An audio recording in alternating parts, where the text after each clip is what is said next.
Imagine living your life with calm in chaos, focus in pressure, and strength in moments that would break most people. Imagine facing problems not with panic, but with peace.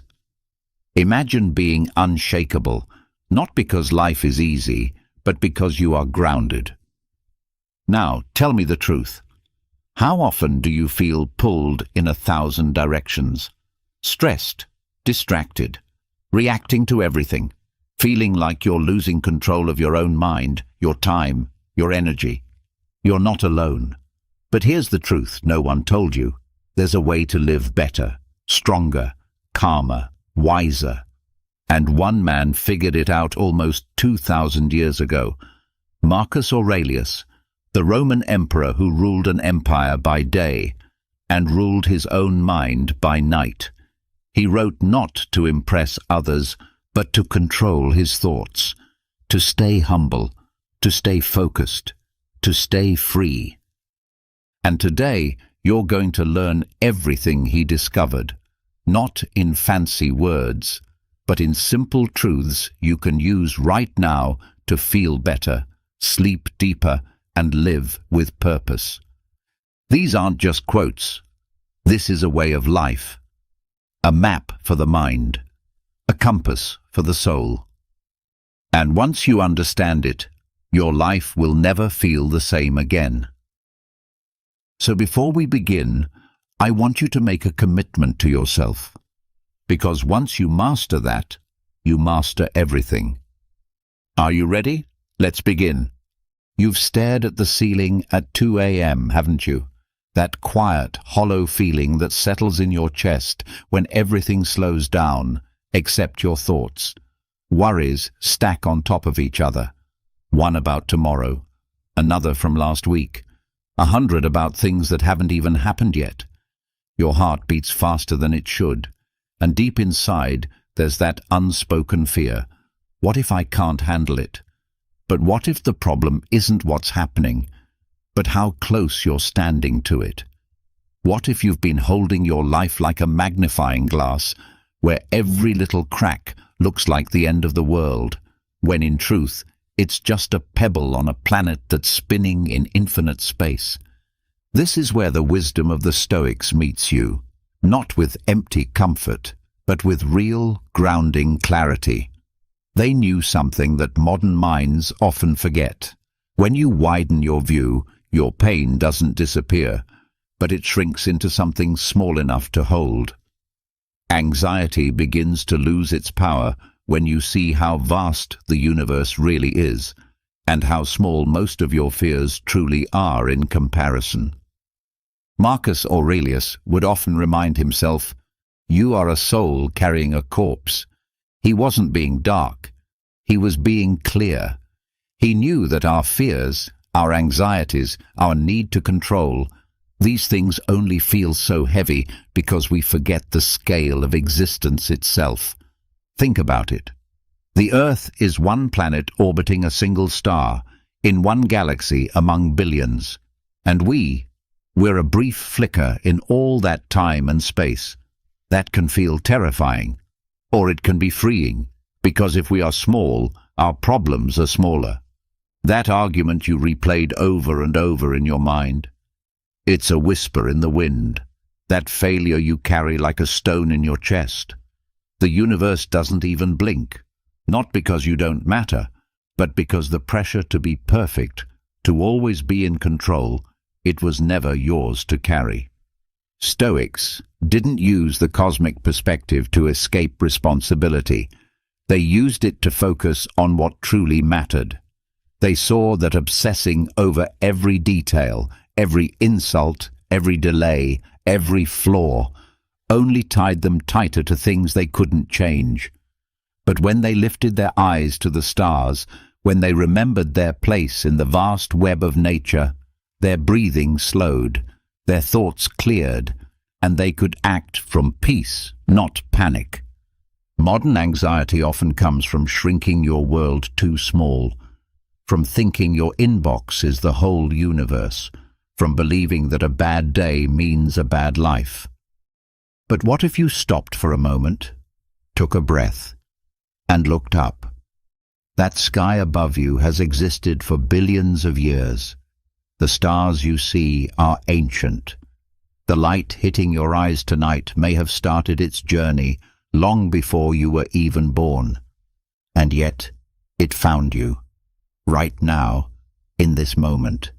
You are here, alive, on a planet spinning in a universe that doesn't owe you clarity or comfort or certainty, but gave you existence anyway. The Stoics didn't believe in wasting that gift. They faced pain, grief, failure, but they didn't let those things swallow them. Why? Because they knew that every fear feels enormous when you hold it too close to your face. But when you step back, when you zoom out, you see what it really is. A drop of rain in a vast, calm ocean. Marcus Aurelius wrote in his journal, "The universe is change. Our life is what our thoughts make it." He meant that everything shifts, everything dies, everything transforms. But your mind, your view, shapes how you feel about all of it. If you see life as a tightrope, you'll live afraid of every step. But if you see it as a wave, always moving, always shifting, you can learn to ride it, even enjoy it. This is the gift of cosmic perspective, the space between stimulus and response, the breathing room your soul has been craving. Because it's not that your fears aren't real, it's that they're not everything. They are not the whole picture. They are a passing cloud, not the sky. When you feel like things are spinning out of control, look beyond your bubble. See that you are not the only one feeling lost.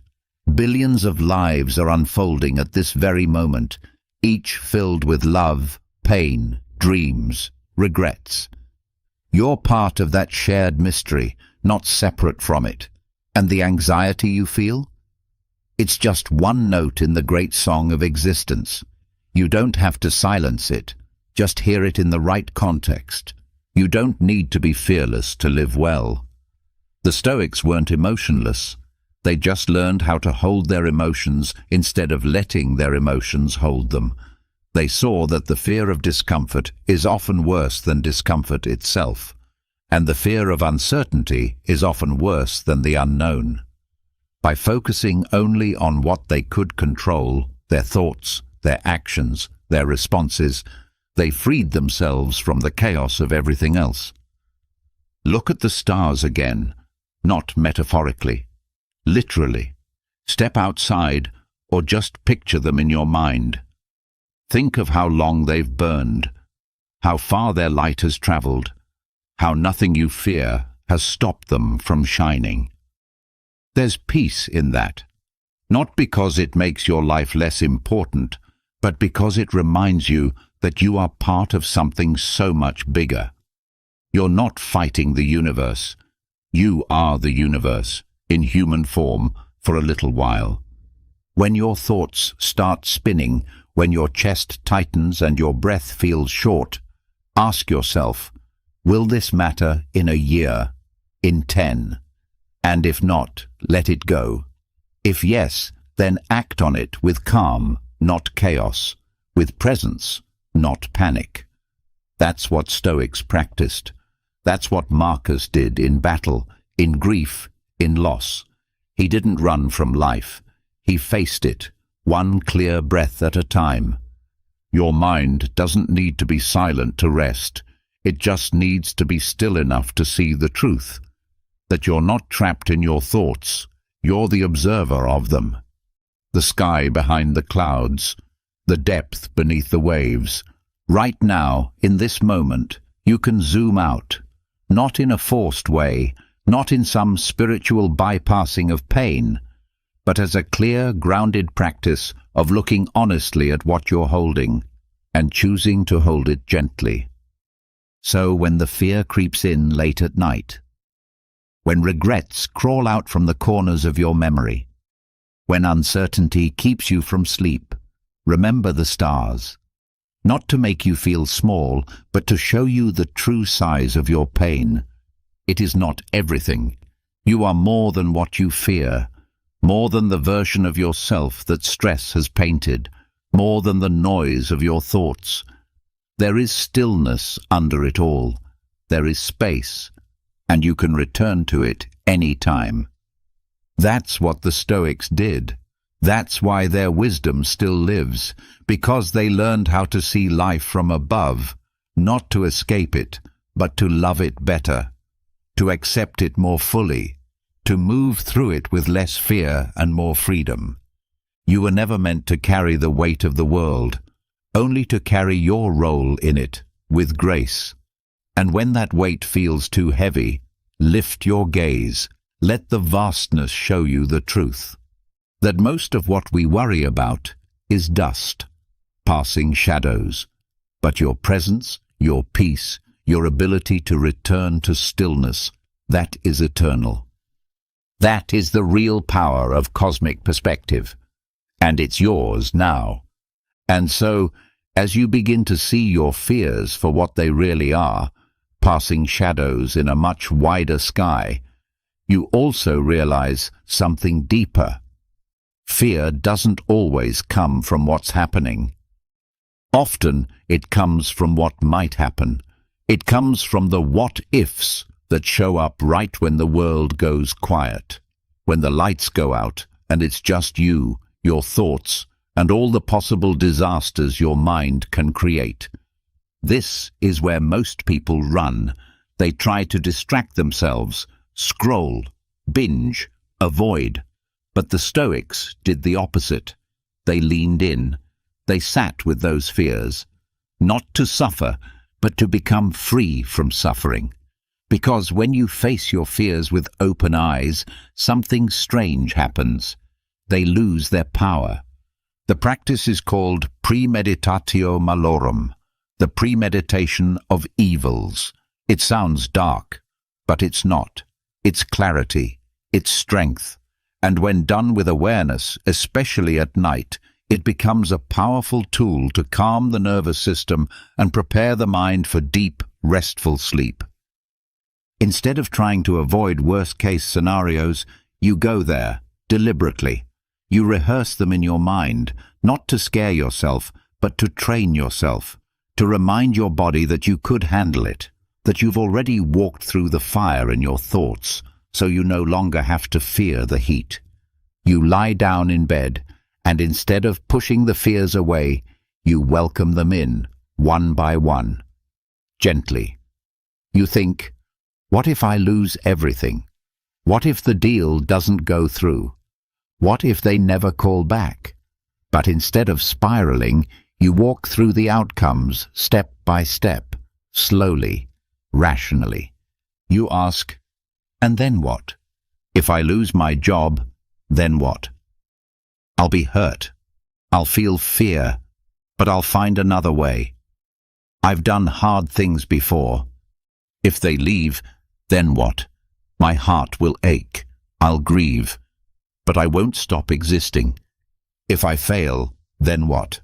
I'll learn. I'll start again. This kind of thinking rewires your brain. Because fear isn't just about outcomes, it's about being unprepared.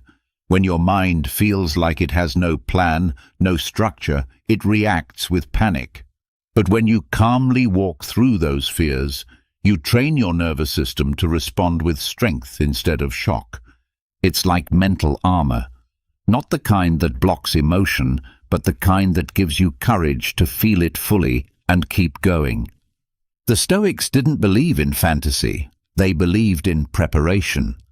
Marcus Aurelius would start his days expecting people to be selfish, rude, dishonest, and because he expected it, he wasn't surprised.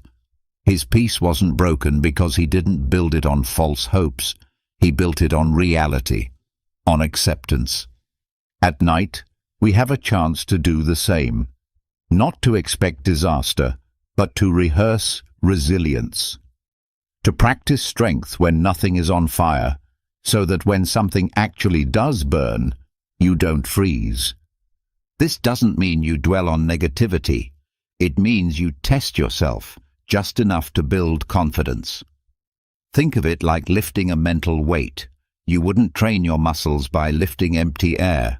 You need resistance, and the same is true for the mind. A little pressure, a little friction, handled consciously, builds something unshakable inside you. When you practice negative visualization at night, you also train yourself to let go. You see that, yes, you might lose things, people, comfort, control, but what you don't lose is your choice. How you respond, what you do next, the calm within you that no one can take. This is where sleep begins to feel different. It's not about escaping, it's about resting with nothing hidden, nothing repressed. You've already met the monsters in your mind. You shook their hands. You said, "I see you, and now I'm going to sleep anyway." The act of negative visualization also helps you value what you have. When you consider the possibility of losing it, your perspective sharpens. Your senses come alive. You begin to appreciate your current reality more deeply without needing it to last forever. Gratitude becomes real, not performative. You're not just grateful because it sounds good. You're grateful because you've tasted the idea of losing it, and now you hold it with softer, more loving hands. This softens anxiety in a powerful way, because fear often clings hardest to the things we haven't accepted could ever leave. But when you've rehearsed loss, even briefly, you stop clinging so tightly. You stop living from a place of desperation. You start seeing everything as a gift, not a guarantee. And that's when peace sneaks in. Quietly, gently, honestly. There's something calming about knowing you've already gone to the edge of the worst, and you're still here, still breathing, still capable. That's where courage lives. Not in pretending bad things can't happen, but in knowing they might, and still choosing to live with open eyes and an open heart. This practice also clears mental clutter. Anxiety thrives on surprise, on the unknown. But when you've already met the possibility of pain in your mind, it no longer owns you. You stop living in vague fear. You start living in clarity. When you mentally rehearse what you're afraid of, bankruptcy, rejection, failure, you also realize how much energy you've wasted avoiding these thoughts. How much effort goes into pretending things will always be okay. That illusion is exhausting. But when you strip it away and face life honestly, you conserve energy. You return to the present, and you sleep deeper, because you're no longer hiding from the truth. The beauty of this ritual is that it doesn't require perfection. You don't need to meditate perfectly or visualize in the right way. You just need to sit with your fears, calmly, without resistance. Observe them, speak to them, let them pass. Over time, this becomes a form of emotional strength training. And like all strength training, results come slowly, but they come. Eventually, something changes. You feel different, more grounded, less shaken. You start to trust yourself, not because you expect life to be easy, but because you know you're capable of doing hard things. Negative visualization is also a powerful teacher. It shows you where you're still attached, still holding on too tight. You might realize your fear of failure comes not from failure itself, but from the idea of losing status, approval, being seen a certain way. That insight is gold, because once you see the real root, you can begin to let it go. And when you let go of appearances, expectations, ego, you gain freedom, real freedom, the kind that makes you sleep better, not because the world changed, but because your inner world did. There's also a hidden gift in this practice. You become more compassionate. When you understand how fragile life is, you soften toward others. You stop taking things so personally. That stranger's anger doesn't ruin your mood. That delay doesn't steal your peace. You see it all in context, fleeting, uncertain, not worth sacrificing your sleep or your sanity. This kind of perspective doesn't numb you. It sharpens your presence. You feel more, you care more, but you also cling less. That's the paradox. The less you fear loss, the more love you're able to give freely. The less you avoid discomfort, the more peace you begin to experience. Negative visualization isn't about living in dread. It's about living in depth. Not just reacting to the surface of things, but truly seeing the layers underneath. And once you train your mind this way, sleep becomes an act of surrender. Not avoidance, not collapse, but surrender. A soft release of control, because you already made peace with what might come. The Stoics understood that life is filled with uncertainty, but they refused to be ruled by it. They didn't wish for safety. They prepared for storms, and in doing so they became steady, not cold, not hard, but steady, anchored in something real. That's what this nighttime ritual offers you. A return to that anchor, a way to meet your deepest fears without flinching, a quiet strength that follows you into your dreams and stays with you when you wake up. And maybe that's what you've been searching for all along.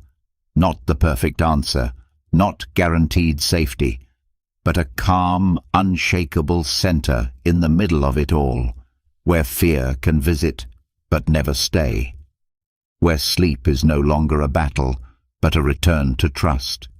You now understand what many never will. Peace isn't the absence of fear, it's the mastery of it.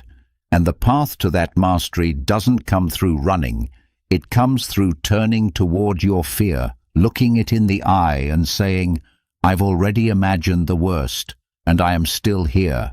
Now, rest. You've already won the hardest battle, the one inside your own mind.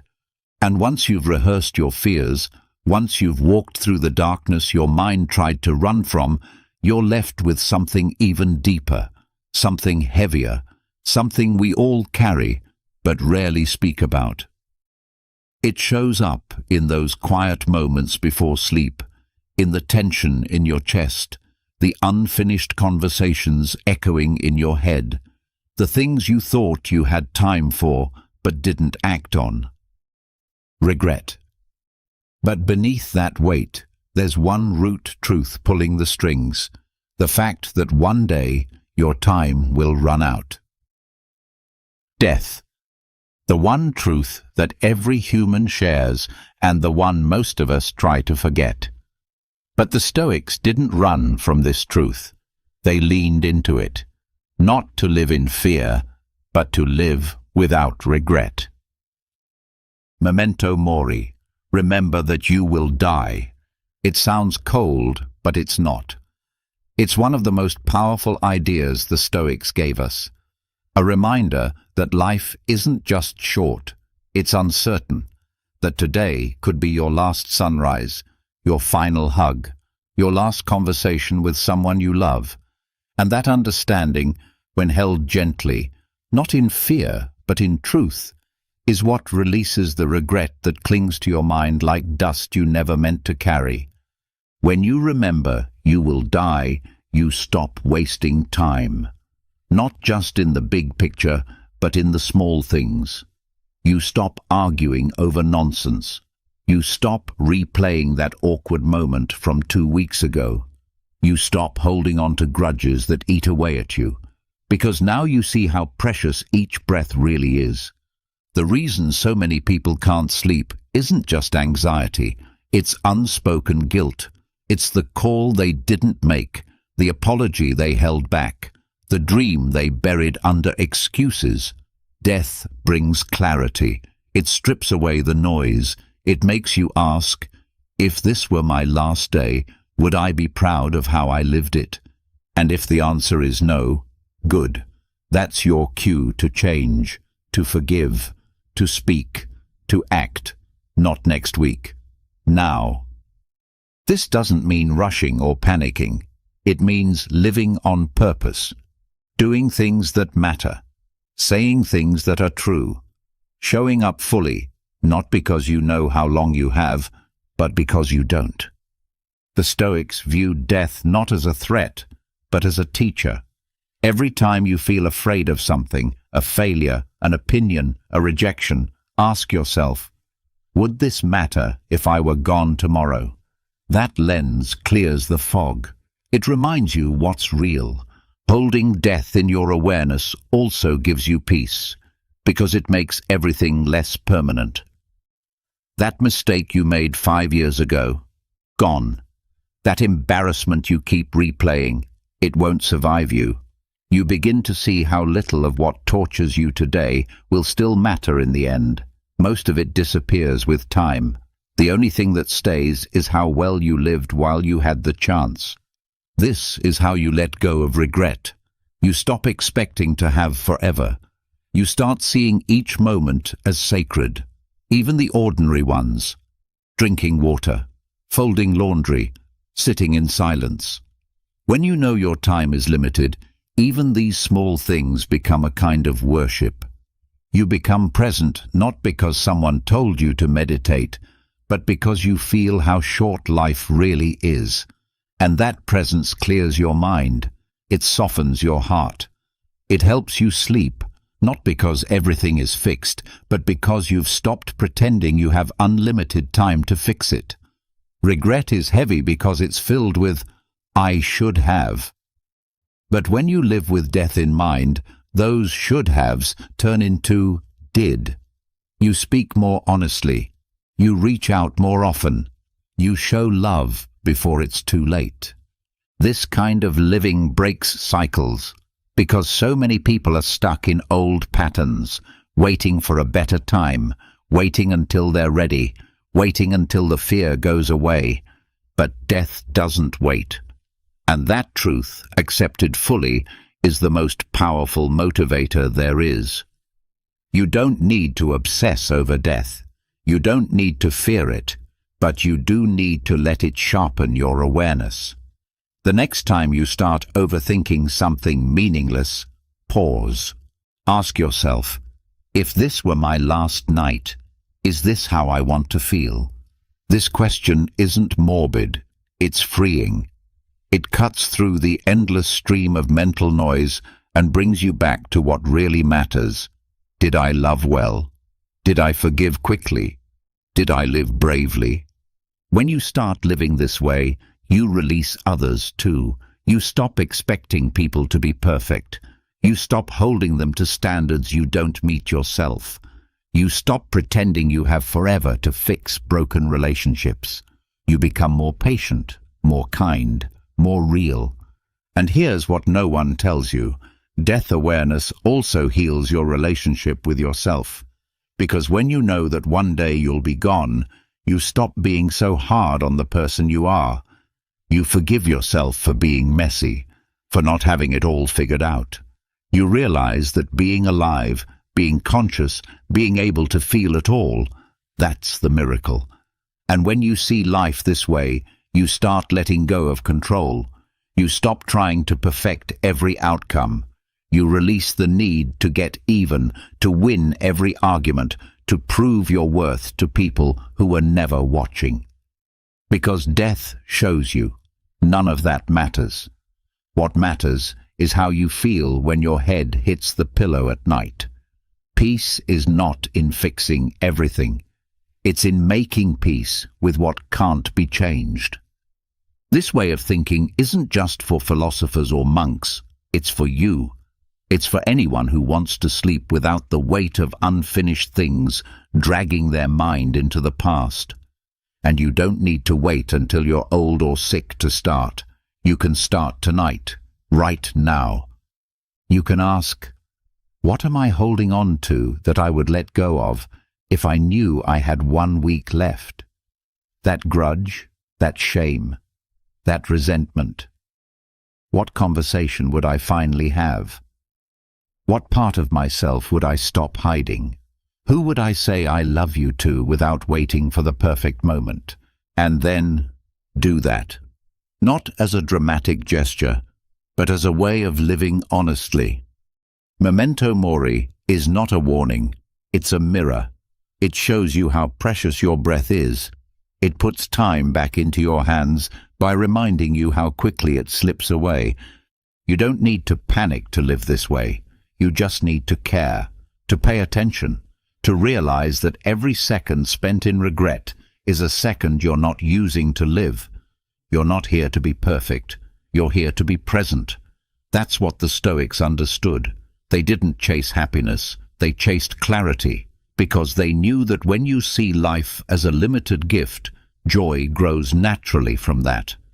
This is why contemplating death brings peace, not fear, because it brings your mind back to truth, and truth is always lighter than illusion. Truth says, you won't be here forever. So don't waste today trying to be someone you're not. Don't carry guilt that's already served its purpose. Don't let pride keep you from saying the thing you know you need to say. And when you lie in bed tonight, instead of numbing your thoughts or chasing sleep, breathe. Bring to mind the reality that you are here, that you made it through the day, that you still have time to become more of who you are, and if there's anything unfinished, decide to change it tomorrow, but without guilt, without shame, only with intention, because memento mori isn't about dying. It's about living more deeply. It's about walking through life with eyes wide open, knowing that you don't control when it ends, but you do control how fully you show up while you're here. Let that thought be your comfort. Let it hold you gently. Let it sweep away the noise in your head and remind you that peace isn't something far away. It's right here, in your breath, in your awareness, in your choice to let go of what doesn't matter and give your heart fully to what does. Sleep now, not because everything is perfect, but because you've remembered what's real. And real things don't need to last forever to be worth everything. And once you've sat face to face with mortality, once you've let the final truth clear the noise, something else starts to come into focus. What you want, not in a surface way, but deep down. What you still chase, what still pulls at your attention, distracts your sleep, drives your thoughts long after the world has gone quiet. That quiet craving, the unfinished wanting, the itch for more. This is where many find themselves stuck, alive and aware, yet unsettled. Not because anything is wrong, but because desire is still whispering, subtle, persistent, and disguised as ambition, progress, even love. And that's where peace slips away again, just when it was in reach. Desire itself isn't the enemy. Wanting isn't wrong. But unexamined desire, the kind that owns you, that keeps your mind spinning through the night, that's where suffering begins. Epictetus warned of this. He taught that freedom doesn't come from getting what you want. It comes from learning not to need what you don't. When you're lying in bed, physically still but mentally wired, it's often because your mind is running after something it hasn't caught. A goal unmet, a person not responding, a version of yourself you think you should already be. The chase doesn't stop just because your body has. It continues, and sleep becomes a negotiation between your present reality and a mind still obsessed with what's missing. This is the pain of craving. It doesn't only apply to material things. It shows up in needing to be liked, needing to prove yourself, needing certainty in situations you can't control. It's the voice that says, just one more thing, just one more step, just a little more time. And suddenly, rest is no longer possible, because your value, your peace, has become a moving target. The Stoics saw this clearly. Epictetus said, Freedom is not achieved by satisfying desire, but by eliminating it. Not by denying joy, but by understanding that every craving attaches you to something outside of yourself, something you cannot fully command, and every attachment comes with a cost. The more tightly you grip it, the more your peace slips through your fingers. Think of desire like tension in a rope. The more you pull, the more resistance you create. Eventually, you don't even remember why you started pulling in the first place. You just feel the strain. You can't relax. You can't breathe. And when that tension follows you into bed, it takes your rest hostage. So how do you loosen the grip without becoming cold or passive? It starts with seeing clearly. Most desires that keep us restless aren't truly ours. They've been shaped by noise, by culture, by comparison, by a lifetime of messages saying we're not enough until we have more. More money, more praise, more attention, more milestones. But the truth is, your worth isn't waiting at the end of those goals. It's here, now. Not earned, but present. When you remind yourself of this before sleep, your body starts to relax. Your nervous system starts to slow, because it no longer feels the need to chase a moving target. You are no longer negotiating your value with some imagined finish line. You simply are, and that is enough. One of the most powerful things Epictetus taught was to focus only on what is up to us, not halfway, not sometimes, fully. He asked, "Is this thing within my control?" And if the answer was no, he let it go, not because he didn't care, but because he cared deeply about protecting his peace. This discipline of desire is not repression, it's redirection. It's not about pretending you don't want things. It's about training your mind not to be owned by them. When you master this, your nights become quieter, not because life is perfect, but because your mind no longer flinches every time it doesn't get what it wants. You begin to understand the weight desire adds to your life, a weight you might not have noticed until now.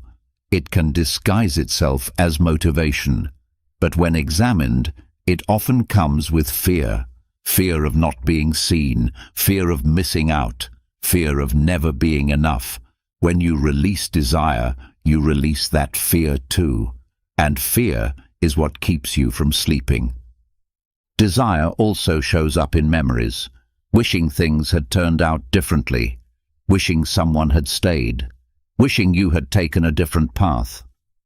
But these desires for a past that cannot be changed are just as draining as the ones for a future you don't control. When you recognize this, you give yourself permission to close the loop, to say, "What's done is done. I no longer need anything from it." And then there's the craving for perfection, the restless need to fix every flaw, to have everything just right before you rest. But peace isn't perfection. It's presence. It's knowing that life will always be slightly unfinished. And yet, that doesn't mean you are. It doesn't mean you have to wait to feel whole. You can feel it now, even in the mess, even in the middle. The discipline of desire teaches you that wanting something is not the same as needing it. You can still have dreams, still strive for more, but from a place of stillness, not desperation. From a sense of abundance, not lack. This shift is subtle, but it changes everything, because now your peace is no longer tied to outcome, and your sleep is no longer delayed by what you haven't yet achieved. This is also why letting go of craving isn't defeat. It's freedom. It allows you to live more lightly, to move through your day without dragging invisible chains, to feel contentment, not because everything is perfect, but because you've stopped expecting it to be. Desire narrows your focus. It makes you obsess over one thing, one outcome, one version of success. But when you release it, your awareness expands.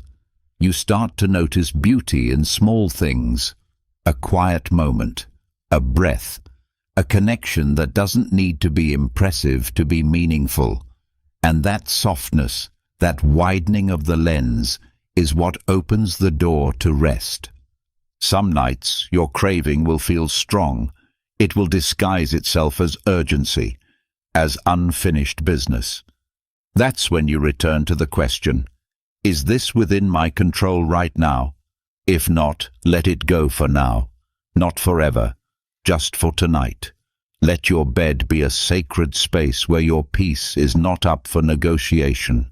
There's a deep kind of discipline in that, a quiet power, the kind that doesn't come from force, but from clarity, from remembering that you don't have to chase everything you think you need, that sometimes stillness is the boldest action you can take. And in that stillness, you begin to heal your relationship with wanting itself. You no longer see desire as the enemy, but as a signal, a teacher, a message pointing you back inward. What do I think this thing will give me? And is it possible I already have that within me? Often you'll find that what you're really chasing is peace, love, approval, safety. But those are inner states. And when you stop outsourcing them to the outside world, you begin to feel something new. Not a high, not a spike of pleasure, but a calm, a gentle knowing that you are already enough, and nothing you gain or lose will change that. From this place, sleep becomes natural.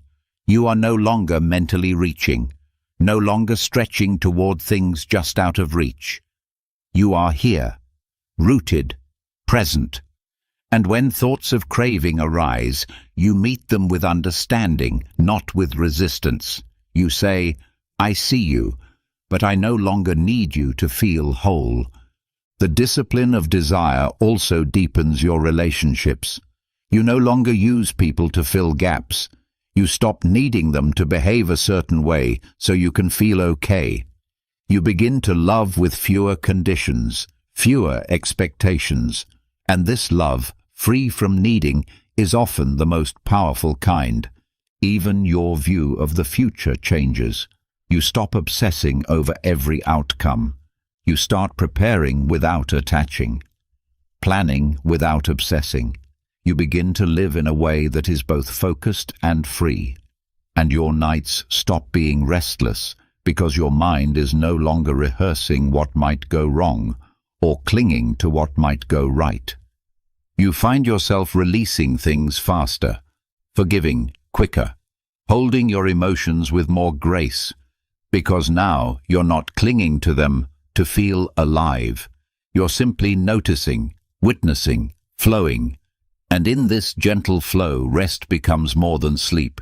It becomes your natural state. This is what Epictetus was pointing toward. Not a life without joy, but a life without chains. A life where sleep is no longer stolen by a mind caught in loops of wanting. Where you can close your eyes, not out of exhaustion, but out of peace. And if one night the cravings return, and they will, you meet them not with shame, but with awareness. You say, I don't need to fight you. I just need to return to what's real, to what's mine, to what cannot be taken away. That is the discipline of desire. A slow, steady return to enough. A quiet revolution inside your own heart. And a freedom that lets you rest, not because you got everything you wanted, but because you finally understood you don't need to. And once you've loosened your grip on craving, once you've seen clearly that you are not defined by what you want or what you lack, something opens up in you, a kind of quiet space where strength can grow. A strength that isn't loud or flashy, but steady. Still, there's something else worth understanding. Because letting go of desire doesn't mean staying soft or sheltered. Peace isn't just about detachment. It's also about preparation. about being ready, not in fear, but with calm. The Stoics understood that life will bring pain, failure, loss, and discomfort, whether we ask for it or not. But here's the secret. They didn't wait for those moments to toughen them. They chose to train themselves while things were still calm. They stepped into discomfort on purpose, not because they enjoyed pain, but because they knew something most people never learn. If you meet difficulty by choice, you don't fear it when it comes by surprise. Voluntary discomfort is the act of placing yourself into slight unease, not recklessly, but wisely.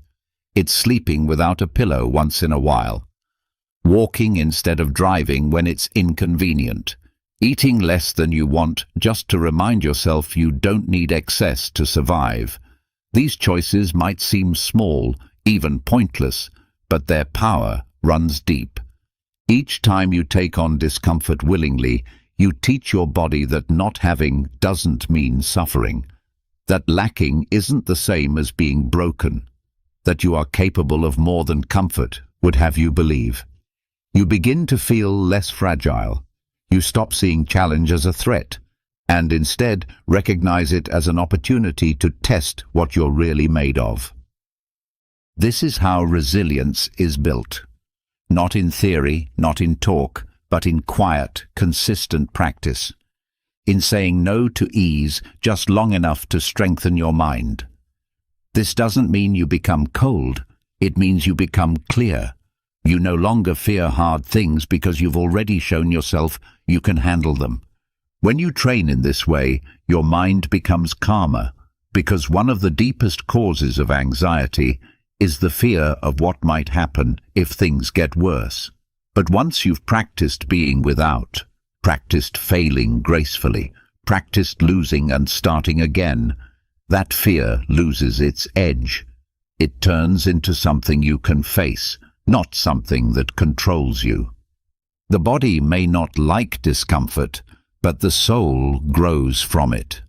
And it's not about becoming numb or harsh. It's about becoming ready. When life takes something from you, whether comfort, status, health, or ease, you've already practiced the art of letting go, so it doesn't destroy you. It may hurt, but it doesn't shake your foundation. Voluntary discomfort also resets your relationship with pleasure. You stop needing comfort every hour to feel okay. You begin to see how easily modern life trains people to avoid every form of difficulty.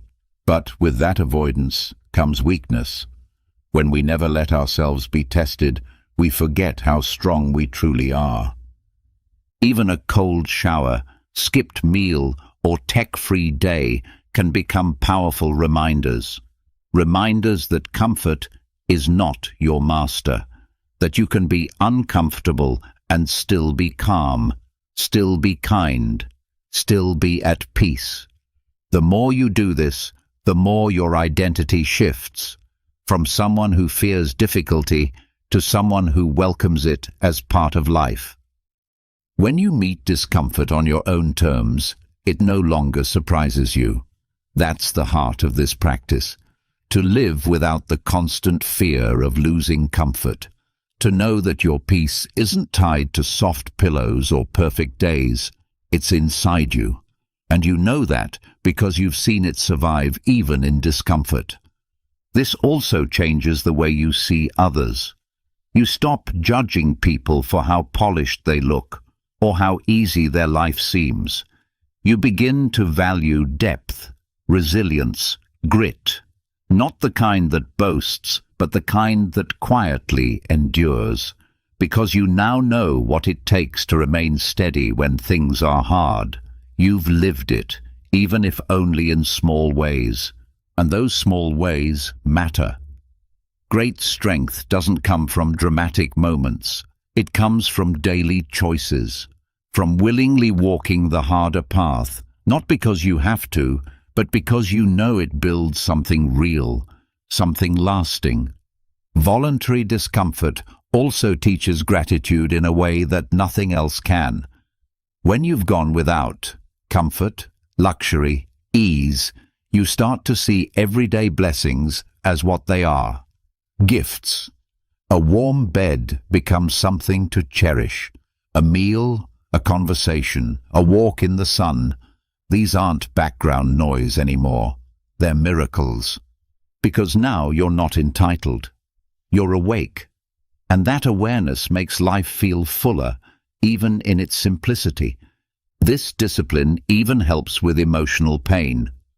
When you choose discomfort, you're also practicing emotional exposure. You might sit with the feeling of rejection, loneliness, or disappointment without rushing to fix it. You learn to be with your emotions without running from them. And in doing so, you stop being afraid of your inner life. You become a friend to your own experience. And here's something unexpected.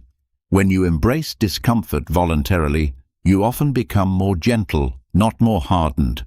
Because strength isn't about becoming cruel, it's about becoming unbreakable and compassionate. You stop needing to protect yourself from every hard thing. You've proven you can feel pain and not be destroyed by it. You start to look at challenge and say, "I've trained for this." And that mindset carries over to everything: work, relationships, loss, growth. You become grounded, stable, calm, because you no longer see struggle as something to run from. You've made peace with it. In a world that constantly tells you to avoid pain, to chase comfort, to indulge every desire, this practice feels radical. But it's not about punishment. It's about remembering what you are capable of. And once you do, your fear of life shrinks. Because you are no longer waiting for everything to stay easy in order to feel okay. That fear of loss, that fear of discomfort that keeps so many people from resting, it fades. Because now you've proven to yourself that you can face the storm and still be standing. You don't need guarantees. You don't need everything to go your way. You just need to know that no matter what comes, you can meet it fully. This is what the Stoics knew. This is why they walked barefoot in the cold, slept on hard ground, fasted, practiced rejection. Not to suffer, but to prepare, to train their minds to be free from dependency on comfort. And in that freedom, they found peace. You can find it too. And it doesn't take extreme actions, just small, conscious choices. Say no when it's easier to say yes. Step into silence when noise is more comforting. Do without, just long enough to remember that you can. And when you lie down at night, you'll feel it. That quiet strength humming beneath the surface. That peace that doesn't need the world to be perfect to feel steady. The comfort that comes not from avoiding hardship, but from having already met it and survived. This kind of rest is different. It's not shallow, it's deep, it's earned. Because now you don't sleep to escape. You sleep to restore, to continue walking through life with clarity, not fear, with presence, not distraction. And when discomfort inevitably returns, when life takes something from you or asks more than you expected, you won't collapse. You'll stand, because you've practiced standing. That's the gift of this practice. Not just the absence of fear, but the presence of confidence. Not loud, but lasting. And in that space, even on the hardest days, sleep comes. Because your mind knows you are ready. And after you've met discomfort willingly, after you've tasted the strength that comes from choosing challenge over ease, something else becomes possible: clarity. That clarity isn't just found in struggle, it's found in reflection. Because even the strongest mind can become clouded.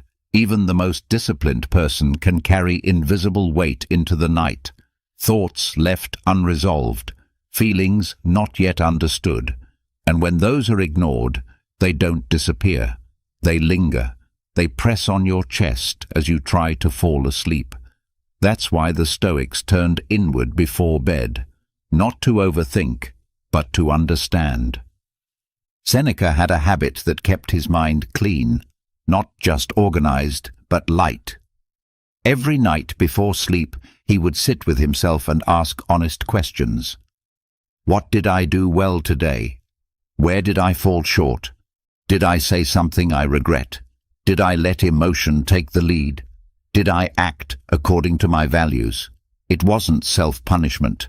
It was maintenance, a kind of soul hygiene, and it's just as useful now as it was 2,000 years ago. The point of a nightly self-audit is not to obsess or ruminate, it's to clear. To gently examine the day you just lived, not with shame, but with sincerity. The purpose is not perfection, it's alignment. You look at where you drifted from who you want to be, not because you failed, but because you care enough to come back to yourself. Each day, no matter how still we try to be, we collect noise, opinions we didn't ask for, reactions we wish we handled differently, moments where fear won. And if we don't review those gently and honestly, they pile up. They become mental weight, emotional clutter, the kind that doesn't just affect your mood, but your sleep. The act of reviewing your day creates closure. And closure doesn't require grand conclusions, it only needs your attention. When you sit down, even for 5 minutes, and walk through the past 24 hours, you give your mind a signal. Nothing is being ignored, and the mind that feels seen, heard, understood, that mind rests easier. This practice also builds self-trust, because every night you get a chance to return to yourself, to listen to how you showed up in the world, to adjust, not to judge, but to realign. Over time, this leads to a stronger inner compass. You stop reacting blindly and start choosing how you move through your life. Your actions start matching your values more often, and when that happens, you sleep with fewer regrets. Seneca spoke of the peace that comes from knowing you've examined your day, that nothing was left hiding in the corners, that even your mistakes have been faced with honesty. There's a quiet power in that, not the power of performance, but the power of presence. Because it's not the day that keeps most people up, it's the parts they didn't process. The words left unsaid, the moments they avoided thinking about. This reflection doesn't need to be written, but writing helps. When you put pen to paper, your thoughts take shape. You see the patterns more clearly. You catch the moments where you rushed, where you lost patience, where ego took over. And more importantly, you begin to understand why. You don't just observe your day, you learn from it. And learning softens guilt. It turns mistakes into stepping stones, which is why the more you reflect, the less shame you carry. Even your emotions benefit from this nightly practice. When you take time to feel, name, and understand them, they stop screaming for your attention at night. They settle. You begin to see that most emotional turmoil doesn't come from the feelings themselves, but from being ignored. When you reflect, you say to yourself, I'm here, I'm listening. Let's look at this together. And that brings something rare into your life: consistency. Most people drift. They don't realize how far they've wandered from their values until something goes wrong. But when you reflect every night, you stay close to yourself. You stay tuned in. And that awareness helps you grow without needing crisis to force you back on track. The act of reflecting also strengthens your emotional control, because the more you review your reactions, the more prepared you are for tomorrow's triggers. You begin to see your weak points, not to be ashamed, but to understand where more presence is needed. You begin to anticipate where you usually get defensive, where you rush, where your pride speaks louder than your principles. And this gives you choice, which is the core of Stoicism, awareness that leads to freedom. Reflection doesn't just help with mistakes, it also helps you celebrate progress. And most people forget this part. Every night is also a chance to say, I'm proud of myself for that moment, for that word I held back, for the help I gave, for the time I chose patience when anger would have been easier. These little victories build self-respect. They remind you that growth is happening, even when it's quiet. This practice is also an antidote to self-deception. We all tell ourselves stories. We justify our worst behavior. We minimize our faults. But when you sit with yourself, with no audience, no need to impress, those stories fall away. What's left is real, maybe messy, but honest.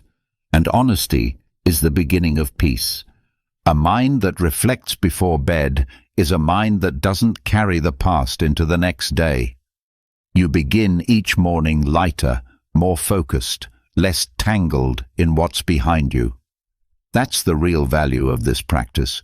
It doesn't just help you sleep, it changes how you wake up, because clarity at night becomes clarity at dawn. And the best part, this is something no one can take from you. You don't need a journal, you don't need a ritual, you only need the willingness to look inward, even for a few minutes, even if all you say to yourself is, what went well, what didn't, what will I try again tomorrow? That small pause becomes a mirror, one that doesn't judge, it just reflects. And slowly, you stop fearing what you see. You start using it. You start shaping your life from that honest reflection, rather than from guilt, reaction, or avoidance. You may notice some nights are harder than others.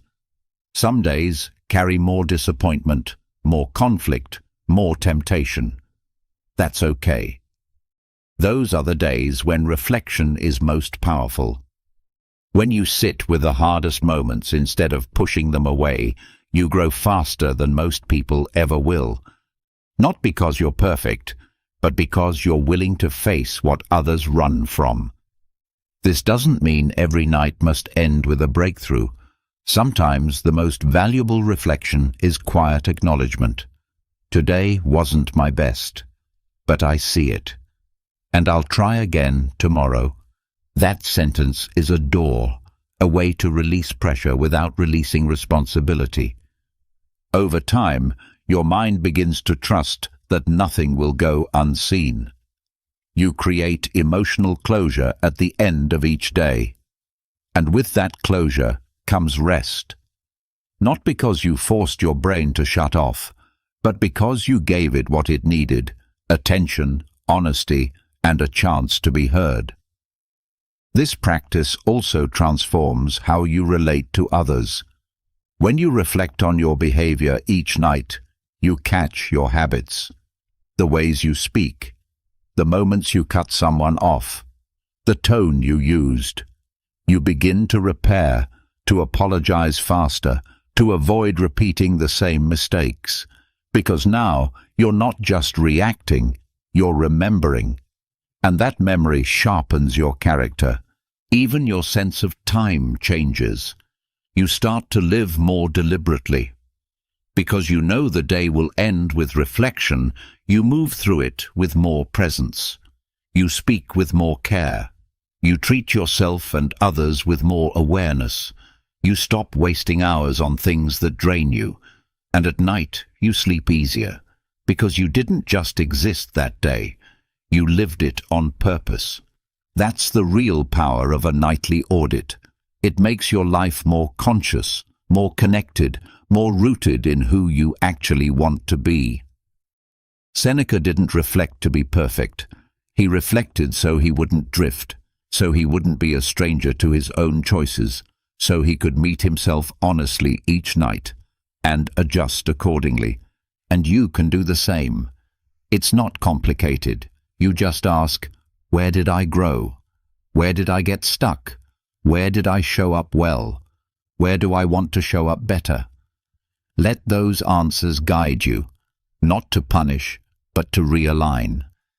Then you can rest, not because the day was flawless, but because nothing was left unexamined, nothing was buried, nothing was ignored.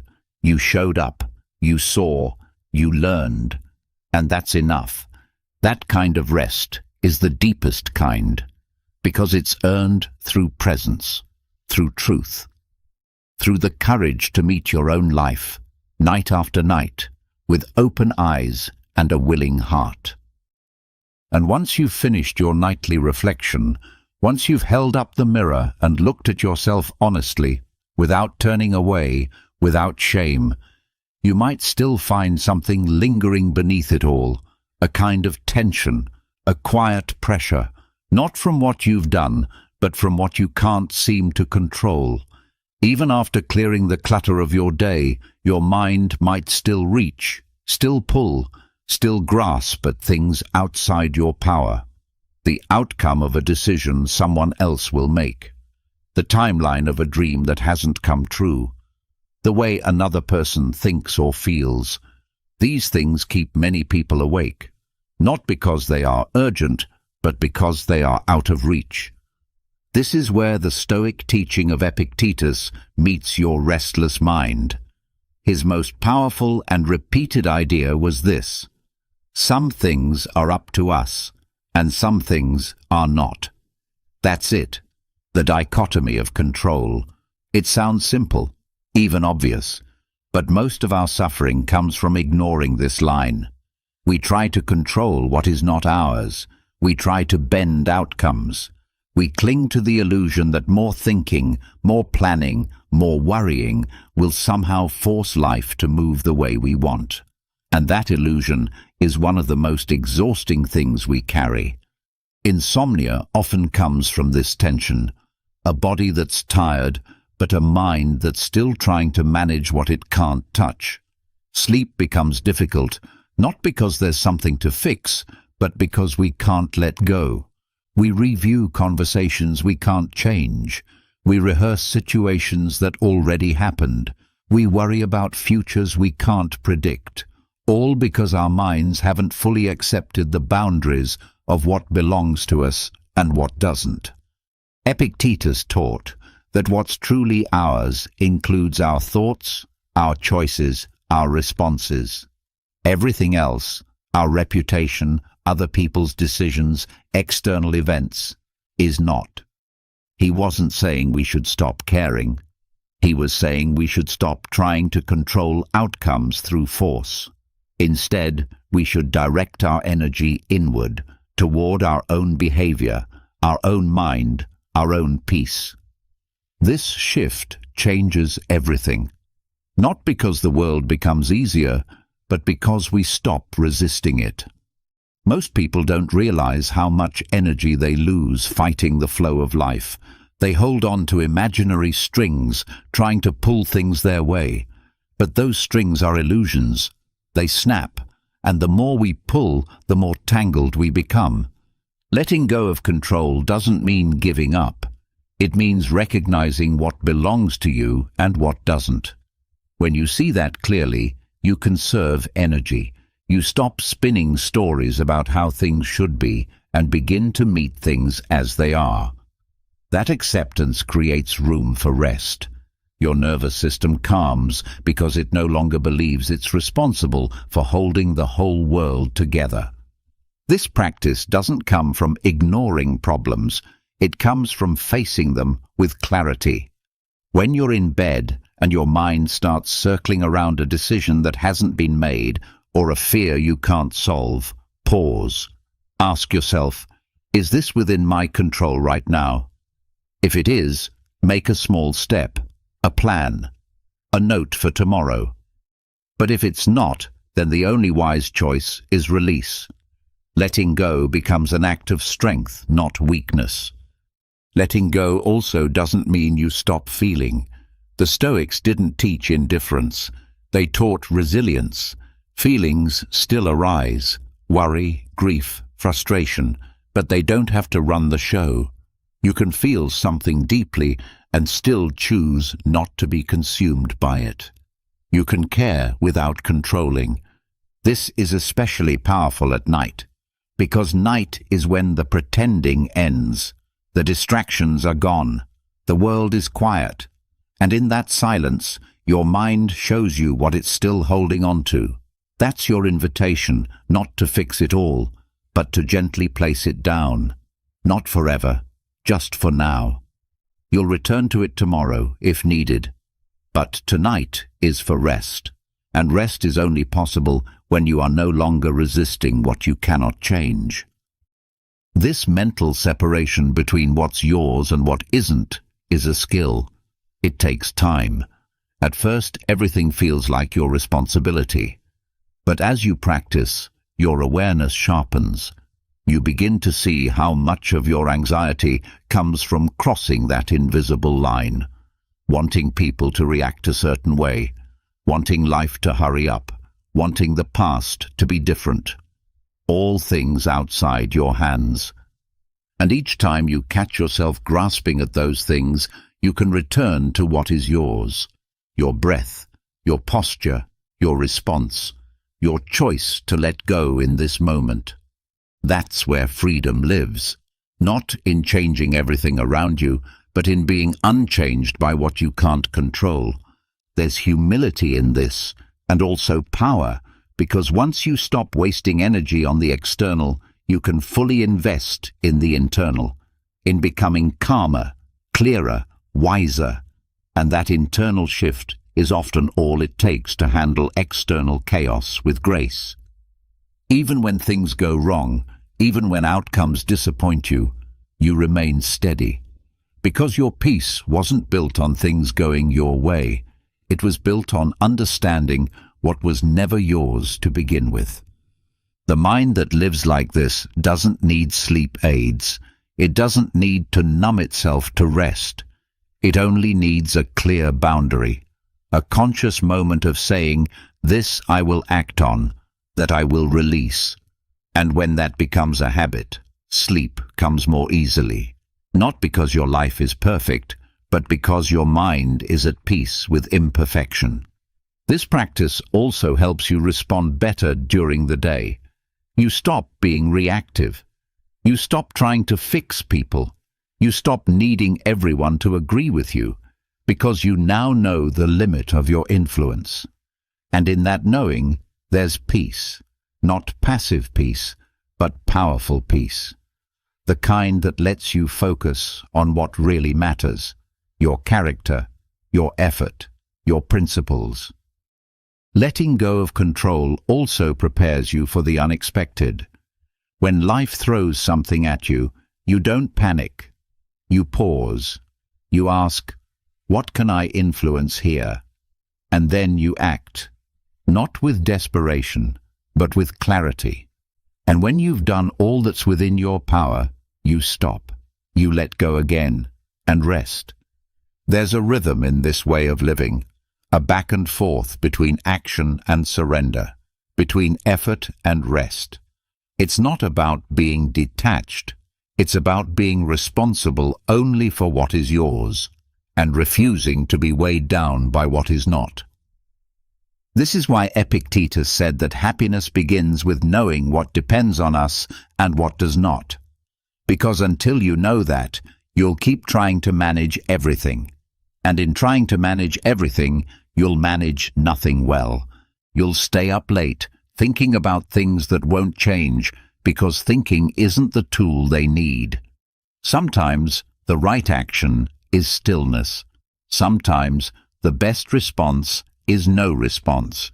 That wisdom only comes when the mind is trained to see the line between its role and reality. The more you live like this, the more natural it becomes. You stop needing to be in control to feel safe. You stop needing guarantees to feel calm, because you've built your peace on something real, your own choices, your own discipline, your own ability to return to center even when the world is spinning. This is not just theory. This is something you can feel in your body, in your breath, in your heart rate at night. Letting go of control lowers the tension in your muscles. It softens your chest. It slows your thoughts. It creates the space your nervous system needs to shift from survival to rest. And the beauty of this is that it's always available. You don't need the world to change. You don't need anyone's permission. You just need the willingness to see clearly, this is mine, that is not. With that clarity, you become more compassionate. You stop trying to fix everyone. You stop needing to be right. You start listening more and reacting less, because now you know your job is not to control others, it's to control yourself. And when you do that well, the rest often takes care of itself. At night, when your thoughts begin to spin, use this lens. Gently separate what belongs to you from what doesn't. Keep what is yours, your breath, your mindset, your intention, and set the rest down, like weights you no longer need to carry.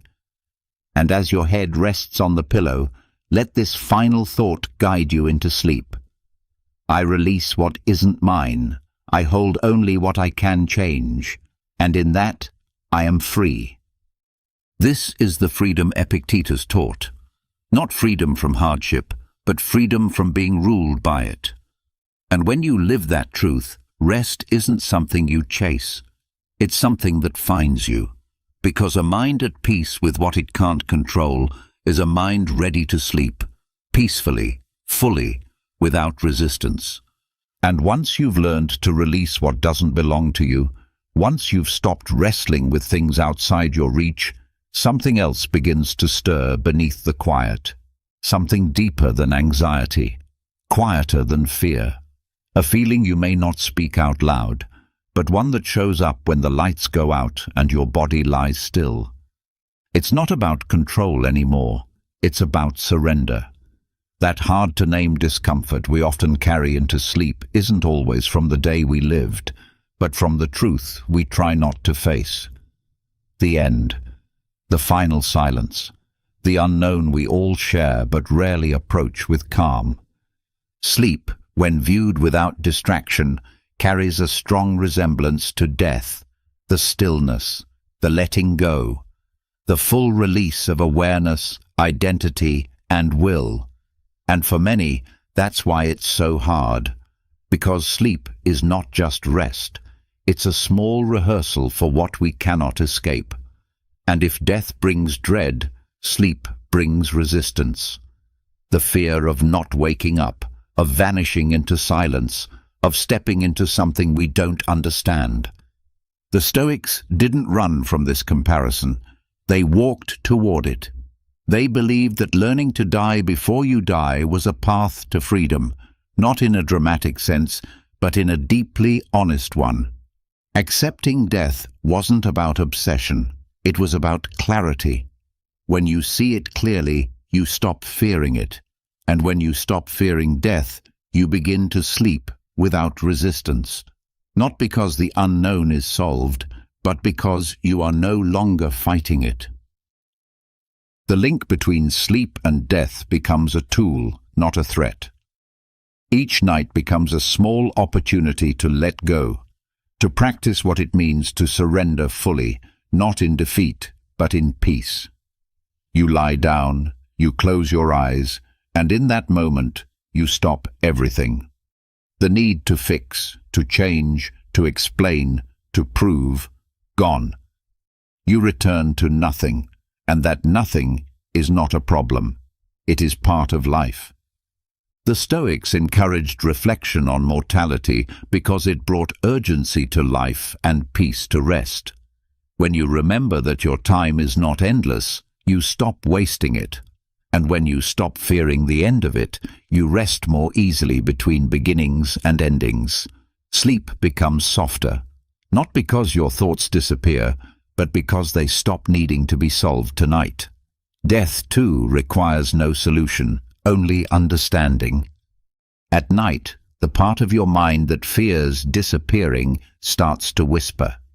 It says, "What if I don't wake up?" And the answer the Stoics would give is this: then let your sleep be peaceful. Let it be an act of courage. Let it be your gift to the day.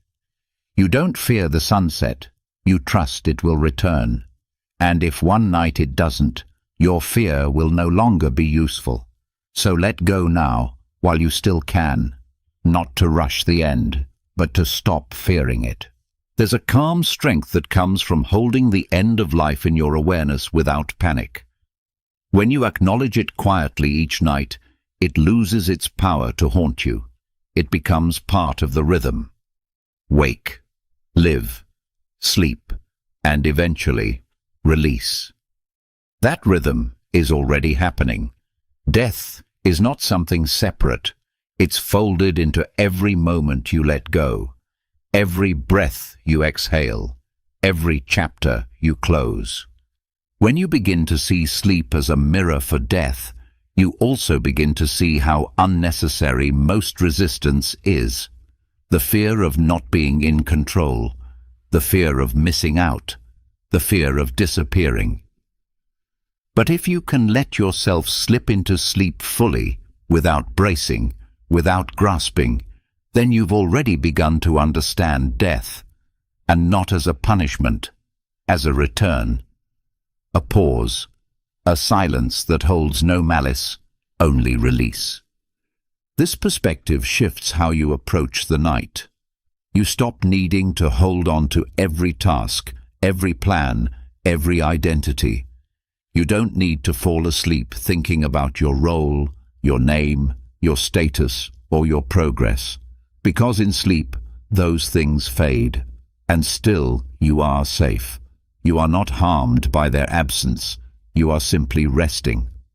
That understanding prepares your mind for the truth of existence, that much of what we fear losing doesn't define us. It supports us, but when it's gone, we are still here. Or, when we're not, there's no more suffering. That paradox helps dissolve the tension that keeps people from sleep, because they no longer believe they must grasp tightly to live fully. You begin to feel that your value doesn't disappear when you do, that your legacy isn't built through sleepless striving, but through presence, through how deeply you show up while you're still here. That truth settles into your body like weight released. You breathe more deeply, you need less noise, you welcome rest, even if it resembles the end. And so each night you can let yourself slip into sleep as a brave act, as a choice to trust what you cannot hold, as a decision to stop running from what is already written into the nature of life. Not in sadness, but in reverence. This is what it means to accept death. You live without flinching. You rest without resistance. The more you practice this, the less your mind clings to the past, to mistakes, to endless planning. You start to feel that you do not have to hold everything. That surrender is not failure, but wisdom, and when your body feels safe to let go, your mind follows. Rest becomes easier, deeper, because it is no longer attached to certainty. Even your relationship with time changes. You stop needing to know how much is left. You stop racing. You stop measuring your worth by what you've accomplished before midnight, because now you see that your rest is part of your strength. It is not wasted time. It is trust in action. There is also a humbling clarity that comes with this awareness. It softens your grip on status, on possessions, on control over others. Because you understand that everything ends. And that understanding makes you more alive. Not frantic, but focused. More willing to speak kindly, to let go of minor tensions, to love openly, to forgive faster.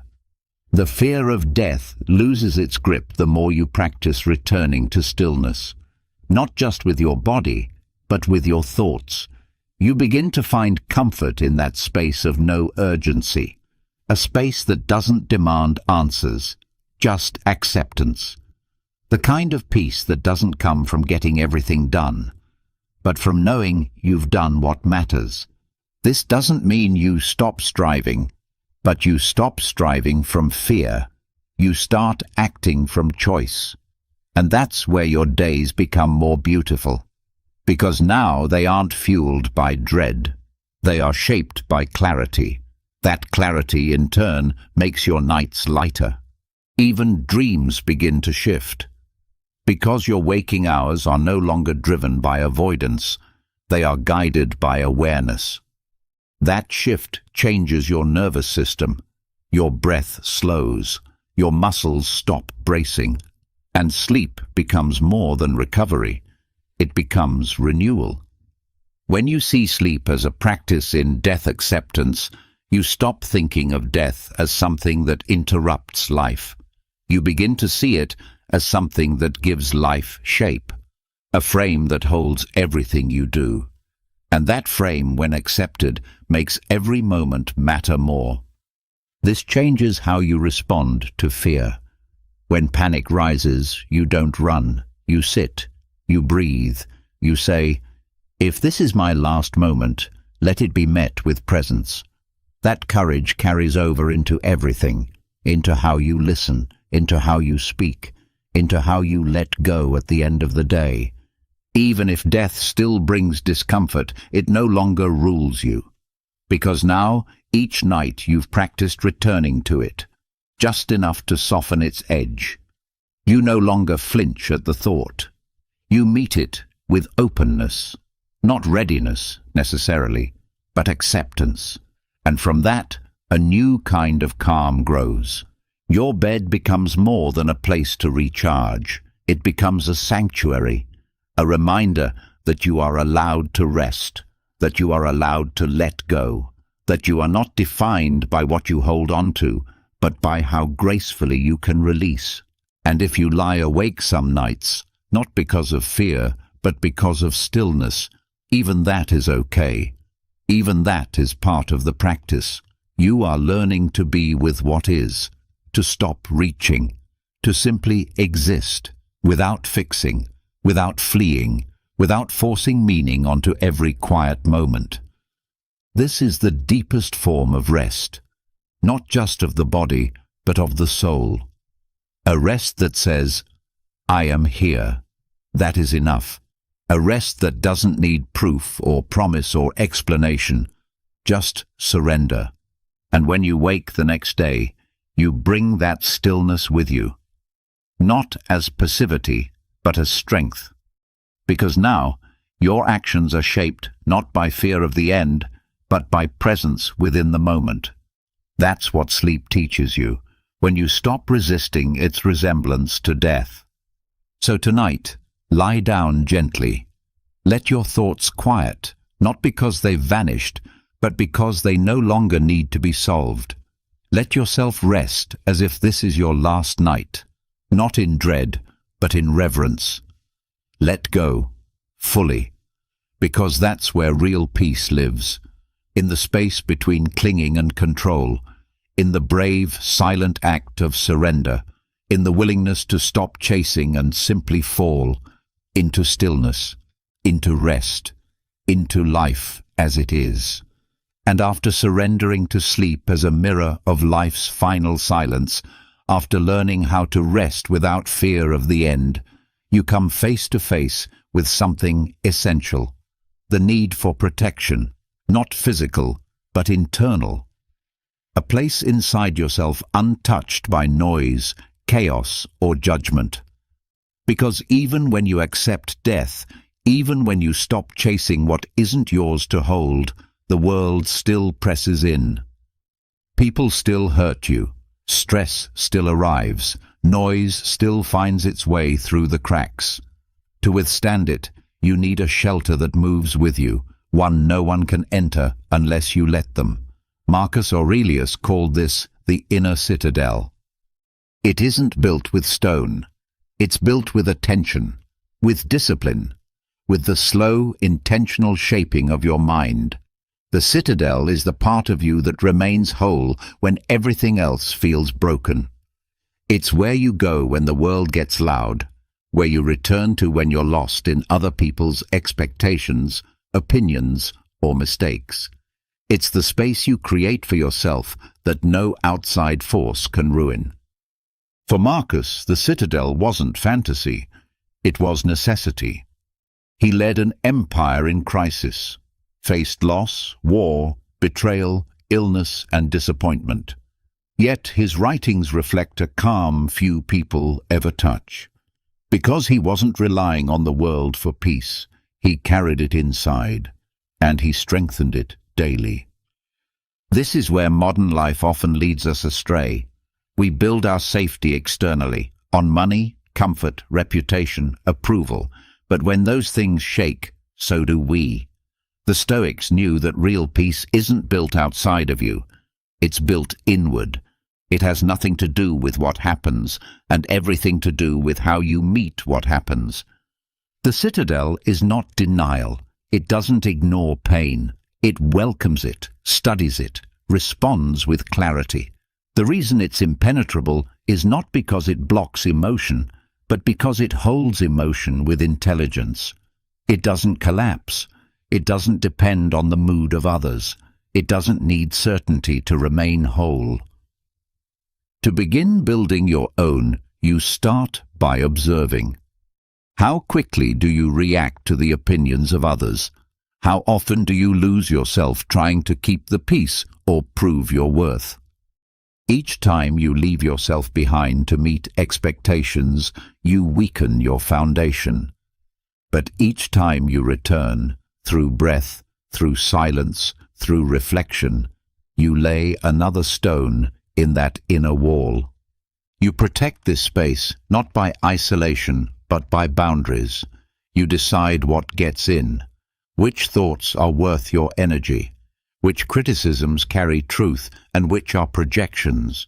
You begin to discern, and that discernment becomes your defense. Your citadel grows stronger the more you respond, not react. Reaction is automatic. It gives your power away. Response is deliberate. It says, I choose how I move, regardless of how the world pushes me. That choice builds integrity, and integrity builds safety.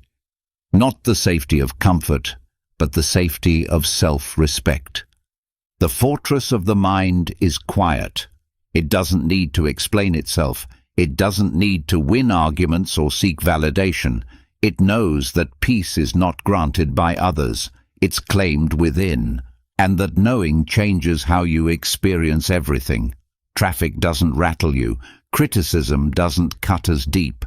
Rejection stings, but doesn't define you, because you no longer live on the surface of things. This space is also where you reconnect with what matters. It's where you return when distractions wear you down. You step back and ask, who am I beneath the noise? What do I value when no one's watching? These answers don't always come quickly, but they become clearer the longer you stay inside your citadel. This is also where you learn to separate yourself from your thoughts. The mind will still chatter, still judge, still fear. But in the citadel, you become the observer, not the prisoner. You notice without merging. You watch your own mind like clouds passing in a sky that stays calm underneath. This ability to observe creates space, and in that space, peace can grow, because now you're not swept away by every feeling. You're not arguing with reality. You're rooted in something deeper. That root keeps you still, even when the storm hits. The citadel doesn't remove discomfort. It teaches you how to carry it, without breaking, without hardening. It allows you to meet difficulty with dignity, to feel pain and still act with clarity. That's why it's called a fortress. Not because it keeps life out, but because it keeps you centered when life floods in. This also makes you harder to manipulate. When you know who you are, you stop changing to fit other people's ideas. You listen, but you don't twist yourself into shapes that don't belong to you. You stop performing, stop pretending. And in that authenticity there is strength, the kind no one else can give or take. The more you build this place, the less afraid you are of being alone, because in solitude you're not empty. You're grounded. Most people fear silence because they've never met themselves there. But in the citadel you meet yourself again and again, and over time that self becomes someone you trust. You begin to speak less, but say more. You start to act, not to impress, but to align. And even when you stumble, you return quickly, because you know the way home. That's what the citadel gives you, direction. A place to come back to when everything else asks you to leave yourself behind. Marcus Aurelius wrote that the soul becomes dyed with the color of its thoughts. The citadel is where you choose your thoughts deliberately. You clean the mind, not by force, but by awareness. You catch the lies you tell yourself. You challenge the fear. You name the emotions. And you do it consistently until truth becomes your habit. You carry this with you into conflict, into chaos, into disappointment. And while others shout or crumble, you remain grounded. Not because you're better, but because you've trained, because you've returned to your center often enough that it stays with you. Even in grief, the citadel holds. It doesn't erase the pain, but it keeps you from drowning. You feel fully, but you don't get lost. You know how to stay open without being undone. And as this space grows stronger, it invites others. People feel safer around you. Not because you fix them, but because your presence is steady. You become a quiet anchor in their storm, simply by holding your own. This kind of strength doesn't show up in obvious ways. It's in how you pause before speaking, in how you let others be wrong without needing to correct them, in how you keep your word without over-promising, in how you don't flinch when life doesn't go as planned. You live with more stillness, more depth. You stop chasing what doesn't matter, because from within your citadel, the world looks clearer. You see through illusions. You no longer need applause. You need alignment. This internal fortress also becomes your retreat. When the world is too much, you go inward, not to escape, but to reset, to breathe, to remember. And when you return, you're stronger, not louder but more certain. You rest easier too, because your peace isn't fragile. It doesn't depend on the day going well. It's rooted in a structure you've built with attention and care. One thought at a time, one response at a time, one return to center at a time. Over time, this becomes who you are. Not someone who avoids life, but someone who lives it from within. Someone who walks calmly into chaos and holds their center when others lose theirs. And the best part, anyone can build this. You don't need special talent or endless time. You just need to start. Begin noticing your thoughts. Begin choosing your responses. Begin protecting your attention. That's how the walls rise, quietly, steadily, one honest moment at a time. This is your citadel, not a place to hide, but a place to rise from. A space so steady that no insult, no fear, no loss can shake your foundation. Because you are not built on noise. You are built on clarity, on presence, on truth. And when the world tries to pull you out, you return again and again to this fortress within, until one day you no longer have to return, because you've never left.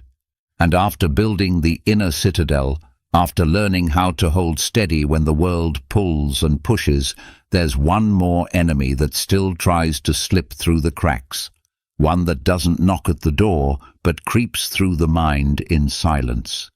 Fear. It's subtle, but powerful. It doesn't always scream, it whispers. It wraps itself in thoughts that sound like truth, but are built on assumption, on distortion, on imagination dressed as fact. And unless we stop and look closely, we mistake that voice for reality. This is where the Stoics were different.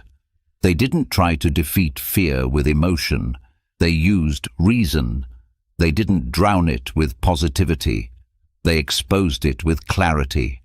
For them, fear was not a monster to run from. It was a puzzle to be solved, and the tool they used was logos, the guiding principle of logic, structure, and truth. Fear thrives in confusion. It grows in the space where thoughts are unchecked, where the worst-case scenario is accepted without challenge, where assumptions are left to multiply. But when you bring light to that space, when you slow down and examine the structure of the fear, it begins to unravel. Not because it disappears, but because it no longer makes sense. This is where deconstruction begins. You start with the fear as it is. You name it. You hold it in front of you. Then you begin to question it, not emotionally, but calmly. What am I really afraid of? What do I believe will happen? What proof do I have that it's true? What would actually happen if it did? Could I survive it? What could I do next? Fear wants you to stop at the feeling. Logic takes you further. Logic keeps asking. And every time you answer with honesty, fear loses its weight. You begin to see that many of your fears are made of incomplete thoughts, loose conclusions, unchallenged beliefs, and once you see through them, they lose their ability to control you. The Stoics practiced this daily. Marcus Aurelius would write to himself not to feel better, but to think clearer. When he feared criticism, he would ask, "Who is this person judging me? Do I respect their opinion? If not, why am I giving it power?" When he feared pain, he would break it down into parts. Is it unbearable? No. Is it permanent? No. Then why should it dominate my mind? This kind of thinking doesn't make you cold. It makes you conscious. You begin to treat fear not as a signal to panic, but as a sign to examine. You don't run. You pause. You listen. You study. And that calm attention is often all it takes to shift your state. Most panic doesn't come from what's real. It comes from what might happen, from stories, from future events we've already rehearsed in our heads as disasters. But logic grounds you. It brings you back to what is, not what could be, not what used to be, but what actually exists right now. This presence is powerful, because when you're present, fear has less room to grow. It loses the space it needs to spin. Your breathing deepens, your muscles loosen, your thinking becomes clearer. And that clarity isn't just a feeling, it's a process. You've questioned the fear until it's been stripped of everything false. This doesn't mean all fear disappears. Some things are worth being cautious about, but even those fears become manageable when they're specific. Logic doesn't erase risk, it shows you what the risk actually is, and that's when you can respond wisely instead of reacting blindly. One of the strongest forms of freedom is the ability to interrupt fear with truth, to stop the spiral before it picks up speed, to say, wait. What exactly am I afraid of? What's the evidence? What's within my control? What's not? What is this fear trying to protect me from? Is it useful right now or outdated? These questions are not random, they're intentional. They form a path through the noise, a way out of the panic. And the more you walk that path, the easier it becomes to find your footing next time. Even physical fear can be eased by thought. When your heart races, when your breath shortens, you can still direct the mind. You can say, my body is reacting, but that doesn't mean the threat is real. Let's check. What's the danger? Where's the proof? Can I slow my breath and look at this more closely? That pause is the beginning of reason, and reason is what the Stoics trusted most, not because they rejected emotion, but because they knew emotion without thought is unstable. It shifts too easily, it reacts too quickly, but thought, when grounded in truth, gives structure to the storm. You also begin to separate fear from identity. You stop saying, "I am afraid," and start saying, "Fear is present." That small change in language creates distance, and in that distance, you find freedom. You stop merging with the fear. You begin observing it, and anything you can observe, you can understand. Anything you understand, you can influence. This process is slow at first. It feels unnatural, because most of us have been trained to react immediately. But the Stoics trained themselves differently. They taught their minds to pause, to examine, to wait before believing every feeling. And in that training they became unshakable, not because nothing scared them, but because fear didn't own them. Fear also loses power when you look at the worst-case scenario clearly. Most people resist this step. They think that visualizing the worst will make it more real. But when done rationally, it does the opposite. It shrinks the unknown. It turns shadows into shapes, and shapes can be handled. You ask, if the worst happens, then what? What would I lose? What could I still do? Would I still be myself? Would I still be breathing? Would I still have options? Most of the time, the answer is yes. And even when it isn't, you find ways to adapt. Because the truth is, you are more resilient than your fear allows you to believe. Deconstructing fear through logic also helps you help others. When someone you care about is panicking, you don't just say, "Calm down." You guide them through their thoughts. You help them slow down, ask better questions, challenge the story they're telling themselves, and in doing so, you become a calm presence, not just for yourself, but for those around you. This method becomes a habit. Each time you use it, the path becomes clearer, and over time, fear stops feeling like a wall. It becomes a doorway, a signal to examine, a challenge to meet with reason instead of reaction. You also become more honest with yourself. You stop pretending you're not afraid. You start acknowledging fear without judgment, and that honesty opens the door to healing. Because now, instead of hiding your fears, you learn from them. You ask why they're there, what they're pointing to, what they're trying to tell you. Often, fear reveals what you value, what you're not ready to lose. And when you see that clearly, you can protect what matters in a smarter way. Not with anxiety, but with intention. You also notice that many fears are inherited, passed down through culture, family, media, and they live in your body without ever being questioned. Logic helps you break that cycle. You begin to ask, is this fear mine, or did I borrow it? Do I still need it? Does it help me or limit me? This is how you create mental freedom, not by becoming fearless, but by becoming curious. You stop being afraid of fear itself. You become a thinker, not just a feeler. And in that balance, you find something rare, calm intelligence. Marcus Aurelius wrote, "If you are distressed by anything external, the pain is not due to the thing itself, but to your estimate of it, and this you have the power to revoke at any moment." That's the essence of this practice. Fear is not the event. Fear is your interpretation, and interpretations can be revised. So the next time fear rises, pause, ask, examine. Pull it apart like a mechanic would pull apart an engine. Don't flinch, just look. What's really there? What do you know for sure? What can you prove? What's just assumption?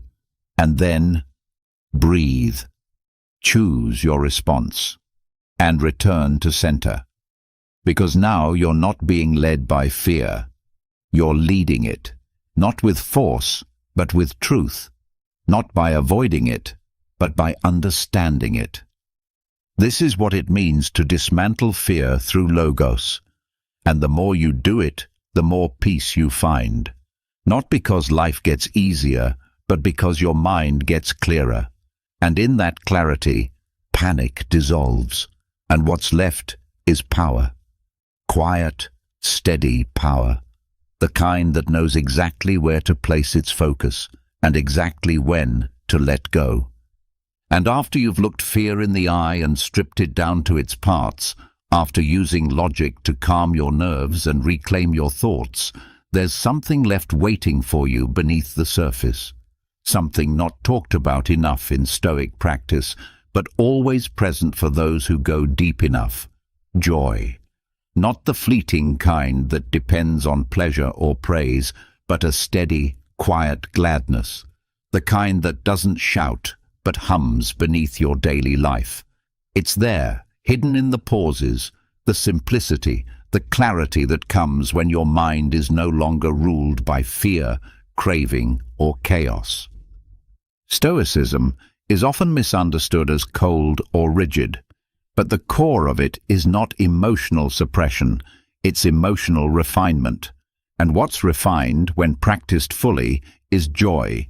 A joy that doesn't crash like a wave, but flows like a river. The Stoics called it eudaimonia, a flourishing of the soul that comes not from what happens, but from how you live.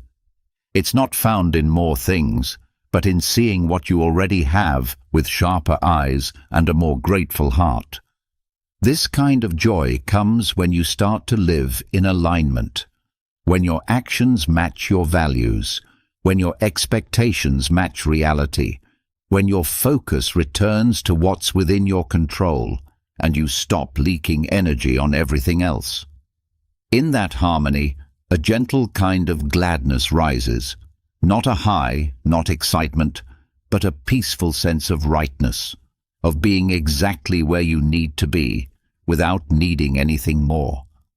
The key to this joy is attention, because joy is rarely missing, it's just overlooked. Drowned out by noise, buried under distraction, ignored in the chase for bigger and better. The Stoics didn't chase joy, they uncovered it, by stripping away illusion, by letting go of what didn't serve their character, by becoming so inwardly anchored that even the smallest experiences felt sacred.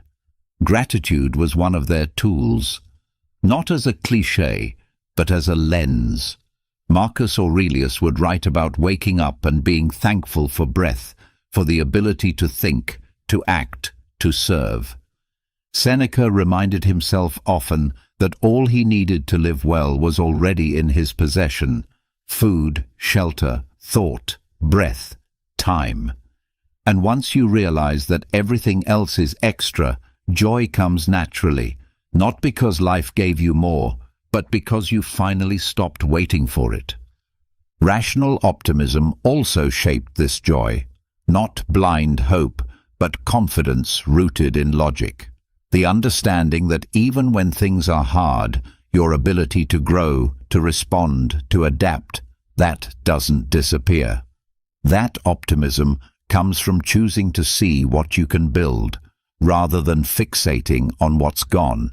It means trusting that your character can carry you further than your circumstances ever could. And it's not a denial of pain. In fact, Stoic joy grows in full awareness of life's harshness. It doesn't pretend everything is fine. It knows that things are fragile, temporary, imperfect. And in that awareness, it says, "And still I will choose to notice the light, to be kind, to appreciate this moment." That is a deeper kind of happiness, one that doesn't break when life does. Joy, for the Stoics, also came from meaningful action. From doing what's right, not for praise, but because it aligns with reason. Every time you act in line with your nature, you strengthen your core. And that strength doesn't just build resilience, it builds contentment. You no longer feel like you're betraying yourself. You stop needing external validation to feel proud. And in that integrity, joy grows quietly. This practice also helps you love more freely. When you no longer depend on others for your sense of worth, you stop manipulating. You stop needing to control how others see you. You start giving more, expecting less. And that freedom opens the heart. It creates space for a kind of joy that isn't about what you receive, but about what you share. Joy becomes something you cultivate, not something you wait for. You train your mind to notice beauty where others see nothing. You learn to pause long enough to appreciate the way light moves through a window, the way someone speaks your name, the way your body carries you through the day. These aren't big things, but they're the whole of life when you stop skipping past them. Even challenges can hold joy, not in the suffering itself, but in the clarity it brings. Every hardship strips something away, and what's left, when you stop resisting, is often something more honest. You see who you are when comfort disappears. You find values that weren't clear before. You reconnect with strength you didn't know you had. And though it's not easy, that process can bring a calm kind of fulfillment. A joy that says, I faced it. I stayed true. I endured. This joy is durable. It survives bad news. It survives failure. Because it doesn't rely on external ease. It's rooted in your relationship with yourself, your philosophy, your capacity to choose how you think and respond. And that's the foundation for real contentment. Not that everything goes right, but that you go right even when things go wrong. That you meet each day with a kind of lightness, not because life is easy, but because you've stopped adding unnecessary weight. You've stopped trying to carry what was never yours. You've stopped chasing what doesn't serve your soul. Even boredom becomes something different. It's no longer something to escape. It becomes space. Space to breathe, to reflect, to reconnect with simple presence. You no longer need to be entertained every moment. You find that there is something satisfying about simply being, awake, alert, grounded. This practice also trains you to appreciate progress, not in big leaps, but in small steps. The joy of learning, of improving, of showing up a little more aligned than yesterday. You stop measuring your life by outcomes and start valuing the process.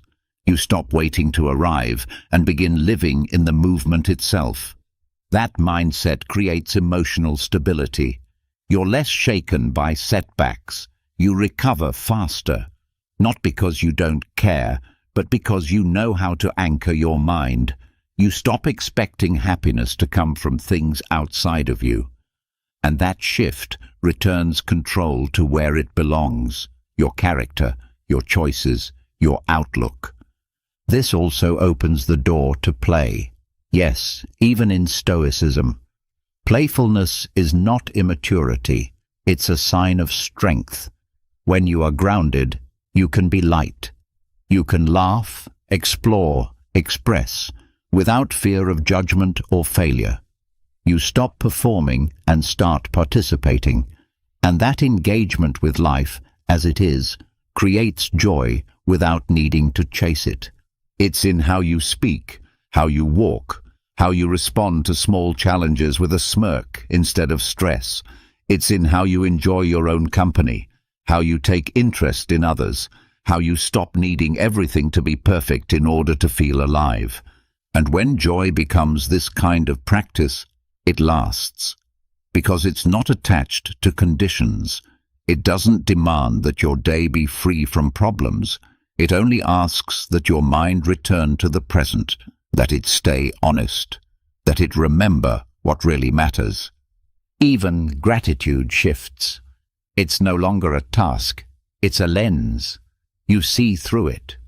You wake up and say, I have time, I have thought, I have people I care about, I have this moment. Nothing more is promised, but nothing more is needed for now. This creates a deep calm, a gentle gladness that becomes your background state. It doesn't mean you're always smiling. It means you're grounded, centered, whole. Even when life hurts, you carry that steady warmth, not because life is easy, but because your mind is free. And this joy, this quiet gladness, is what gives life richness. Not in volume, but in depth. Not in what you gather, but in how deeply you appreciate what you already hold. It's the kind of joy that makes you pause, that makes you breathe slower, that makes you care more. The Stoics understood this joy. They lived for it, not in excitement, but in alignment, not in things, but in thought. And when you live this way, joy stops being rare. It becomes your baseline, quiet, steady, true. And from that place, you rest better. Not because you're escaping anything, but because you're content. Not because everything is perfect, but because you've made peace with what is. That Stoic joy, not loud, but lasting, not flashy, but full. A way of moving through the world that keeps your heart open, your mind steady, and your days meaningful, no matter what they hold. And once you've uncovered that quiet current of Stoic joy, once you've started to live from presence instead of pressure, from value instead of expectation, your inner world becomes lighter, steadier. But even then, as night falls and you lay your head down, there are small details that still reach for your peace. The room feels too warm. A sound repeats outside your window. A flicker of light crosses your wall. And just like that, your body tenses again. The world is not loud, but it is loud enough to disrupt your rest. These interruptions are often treated as unavoidable. A squeaky ceiling fan, a distant voice in the hallway, a temperature that doesn't quite feel right. But the Stoics had a different response, not one rooted in control, but in detachment. Not from life, but from dependency. They taught that while we cannot always change our environment, we can always change how we relate to it. This mindset, when practiced consistently, becomes a key to restful sleep. Environmental indifference is not about ignoring discomfort. It's about learning not to let discomfort dominate your inner world. It's about recognizing the difference between noticing and reacting. The noise is real. The brightness exists. The temperature may be less than ideal, but whether those things disturb your peace, that part is not fixed. It can be trained. It can be loosened from your nervous system. The first step is accepting that perfect conditions are rare. Sleep, like peace, doesn't require perfection. It requires surrender. When you need everything to be silent, dark, and cool before your mind lets go, you've given away too much power. The Stoics would say that you've made your peace conditional, and what is conditional can always be taken from you. So the practice begins with shifting focus. You start by noticing your attachments to comfort. The expectation that your pillow must be exactly positioned, that the room must meet a specific standard. These preferences aren't wrong, but they become limitations when you believe you must have them to rest. Preference becomes craving. Craving becomes frustration. Frustration becomes stimulation, and stimulation is the enemy of sleep. Epictetus would remind us, it's not the thing itself that disturbs us, it's our judgment about the thing. The noise doesn't hold your mind hostage, your resistance to the noise does. The brightness doesn't block your rest. Your story about what that brightness means does. The temperature doesn't trap your comfort. Your labeling of it as wrong does. To undo this, you begin to retrain the mind to meet the environment with neutrality. The sound is not a threat. The warmth is not an attack. These are external events. Their power over you comes only from within. The more often you practice accepting them as they are, the more your body adapts. It stops interpreting them as signals of danger. It relaxes again into the present. This is not something you do once. It's a gradual process of detachment. You sit with the discomfort instead of immediately reacting. You breathe through the irritation instead of feeding it with internal commentary. You become an observer of your reactions instead of their prisoner, and each time you do, your tolerance grows. Your environment begins to feel less personal. The noise is not against you, it simply is. The heat is not an obstacle, it's a condition. You stop turning every minor sensation into a story of unfairness or misfortune. You return your attention to your breath, to the parts of your body that can relax, even if other parts feel slightly off. This split, the choice to focus on ease even while some things feel uncomfortable, is where real peace begins. It's also where your nervous system starts to learn safety. For many people, rest is hard not because of discomfort itself, but because the mind has been trained to see discomfort as dangerous. This leads to hyper-awareness, where small sensations feel big. But when you consistently meet those sensations with calm detachment, you retrain your brain's response. You stop reinforcing the idea that everything must be controlled to feel okay. This is how you reclaim your power, not by making the world silent, but by no longer needing silence to be at peace. Not by controlling every degree of temperature, but by being mentally stable regardless. You practice inner flexibility. You let go of the need for external perfection, and what you get in return is a kind of freedom most people never experience. Environmental indifference is also practical, because when your peace isn't tied to your surroundings, you can rest anywhere. A hotel room, a noisy apartment, a night flight, a guest couch. You don't lose sleep because the circumstances changed. Your practice keeps you rooted. And it's not just about sleep. This detachment sharpens your resilience in daily life. Crowds no longer drain you. Delays don't trigger panic. Discomfort doesn't make you irritable. You become less reactive, more grounded. People sense it.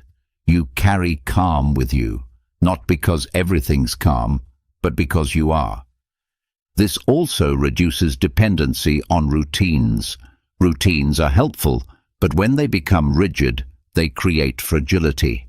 If you have to take a bath, listen to a certain track, wear certain clothes, and avoid all noise just to sleep, then your peace is too fragile. The Stoics would say that you've become enslaved to ritual. Environmental indifference breaks that chain. It says, I can still rest even when the conditions are not ideal. And when that becomes your standard, anxiety drops, because your brain is no longer anticipating threats from your surroundings. It no longer scans the room for things that are off. It learns to rest even with the imperfections. It trusts that your inner state isn't dependent on outer control. One way to practice this is by purposefully exposing yourself to mild discomfort. Not in a punishing way, but in a way that teaches your nervous system to adapt. Sleep with less covers. Rest with the window open. Let the background noise be there, and instead of reacting, stay with it. Soften your judgment. Let the sound exist. Let the light stay. Notice that you can still breathe, still rest, still be okay. Each time you do this, your threshold expands, your peace grows. Not because the world changed, but because your relationship to it did. That is the essence of Stoic training. Not to fix the world, but to stop letting the world unsettle your mind. You can also create space in your inner dialogue. When a noise bothers you, pause before labeling it. When the temperature feels wrong, pause before complaining. Instead, ask, can I accept this right now? Can I rest with this, not in spite of it? This question is a key. It shifts your energy.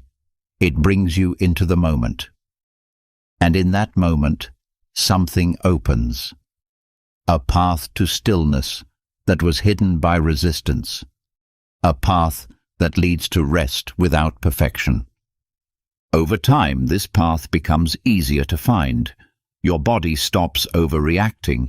Your thoughts stop spiraling. You lie down, and even when the environment is not ideal, your mind is not threatened. It welcomes rest. Not because everything is just right, but because you've stopped needing it to be. That shift changes everything. It turns sleep into a practice of acceptance, a surrender not to conditions, but to the truth that rest comes from within. It comes when you stop controlling, stop clinging, stop judging every sound, every flicker of discomfort as a reason to stay alert. And when you sleep this way, rooted in indifference, not apathy, but freedom, your recovery becomes deeper. Your mind resets. Your body lets go, not because the world was quiet, but because your mind was. This is what the Stoics trained for, not a perfect life, but an unshakable self, one that rests when needed, one that adjusts when challenged, one that stays present through every external shift. That's environmental indifference. A mindset that doesn't fight the room, but brings peace into it. A mind that sleeps not only through silence, but through sound. A body that rests not only in cool air, but in all weather. A soul that does not depend on what it cannot control, but instead learns to live and sleep with steady calm wherever it rests. And once you stop letting the outside world dictate your peace, once you stop needing silence, perfect temperature, or stillness around you to rest, you uncover something more personal. You realize that not all disturbance comes from the external. Sometimes what truly keeps you awake isn't the hum of the room or the flicker of light. It's the weight you carry inside, pain from the past, loss you never processed, questions without answers. The kind of hurt that can't be blocked with earplugs or solved by adjusting a blanket. It's the kind of suffering that sinks into your thoughts and stays there, looping, pressing, heavy. This is the kind of discomfort that tests you, not just at night, but in every moment that demands presence while your heart still carries weight. And this is where Stoicism offers something rare, not just comfort, but transformation. Not escape from suffering, but a method to use it, to turn it from a source of dread into a source of strength. The Stoics taught a radical concept, amor fati, love of fate, not just acceptance, not just tolerance. Love. A full embrace of every single thing that has happened to you and will happen to you, including the pain, including what didn't go as planned, including the moments you begged to avoid. At first, that idea feels too much. How could anyone love the things that hurt them? Why would anyone want to keep the moments that caused suffering? But the answer is found not in the events themselves, but in what they produce in you. Suffering, when faced directly, forges a deeper part of the soul. It removes what's false. It makes clear what matters. It breaks illusions. And, if met with courage, it builds something unshakable. Pain becomes a crucible, a refining fire, not something that defines you, but something that sharpens you. The Stoics didn't look for suffering, but when it came, they didn't shrink from it. They faced it, looked it in the eye, and said, "This too belongs." Not because they enjoyed the feeling, but because they trusted the process. What emerges after struggle is often something stronger, more real, more aligned. Marcus Aurelius reminded himself that nothing happens to you, it happens for you, a powerful shift. You move from victim to participant, from passive receiver to active grower. You stop asking why something happened to you and start asking how it can grow from you. That shift doesn't erase the pain, but it gives it shape, purpose, direction. Suffering also humbles the mind. It cuts through ego, reminds you of your limits, and strangely, that reminder brings peace, because it frees you from the exhausting need to appear invincible. You realize that fragility is not failure, it's part of being human. And within that, you gain clarity. Clarity about what you value, about what you can live without, about what your soul actually needs. This process is slow. Some pain doesn't pass quickly. Some wounds heal in quiet layers. But even during that healing, growth happens.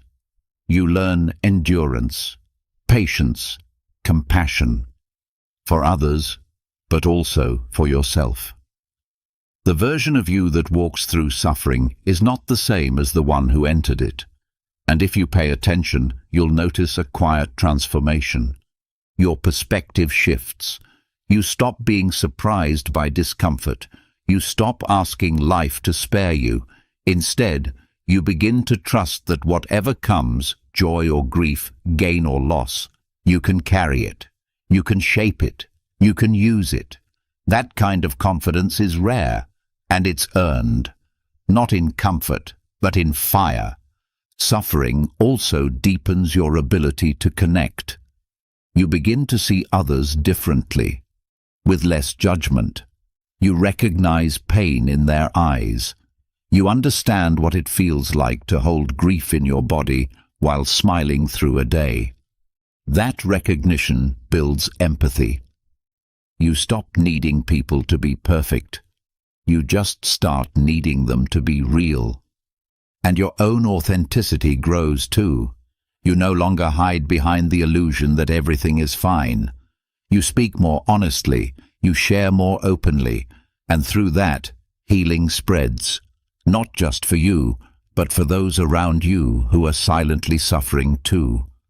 Amor Fati teaches you that nothing is wasted, that even the darkest moments carry seeds of insight, that everything that has broken your rhythm, your routine, your expectations, has offered you something that ease never could.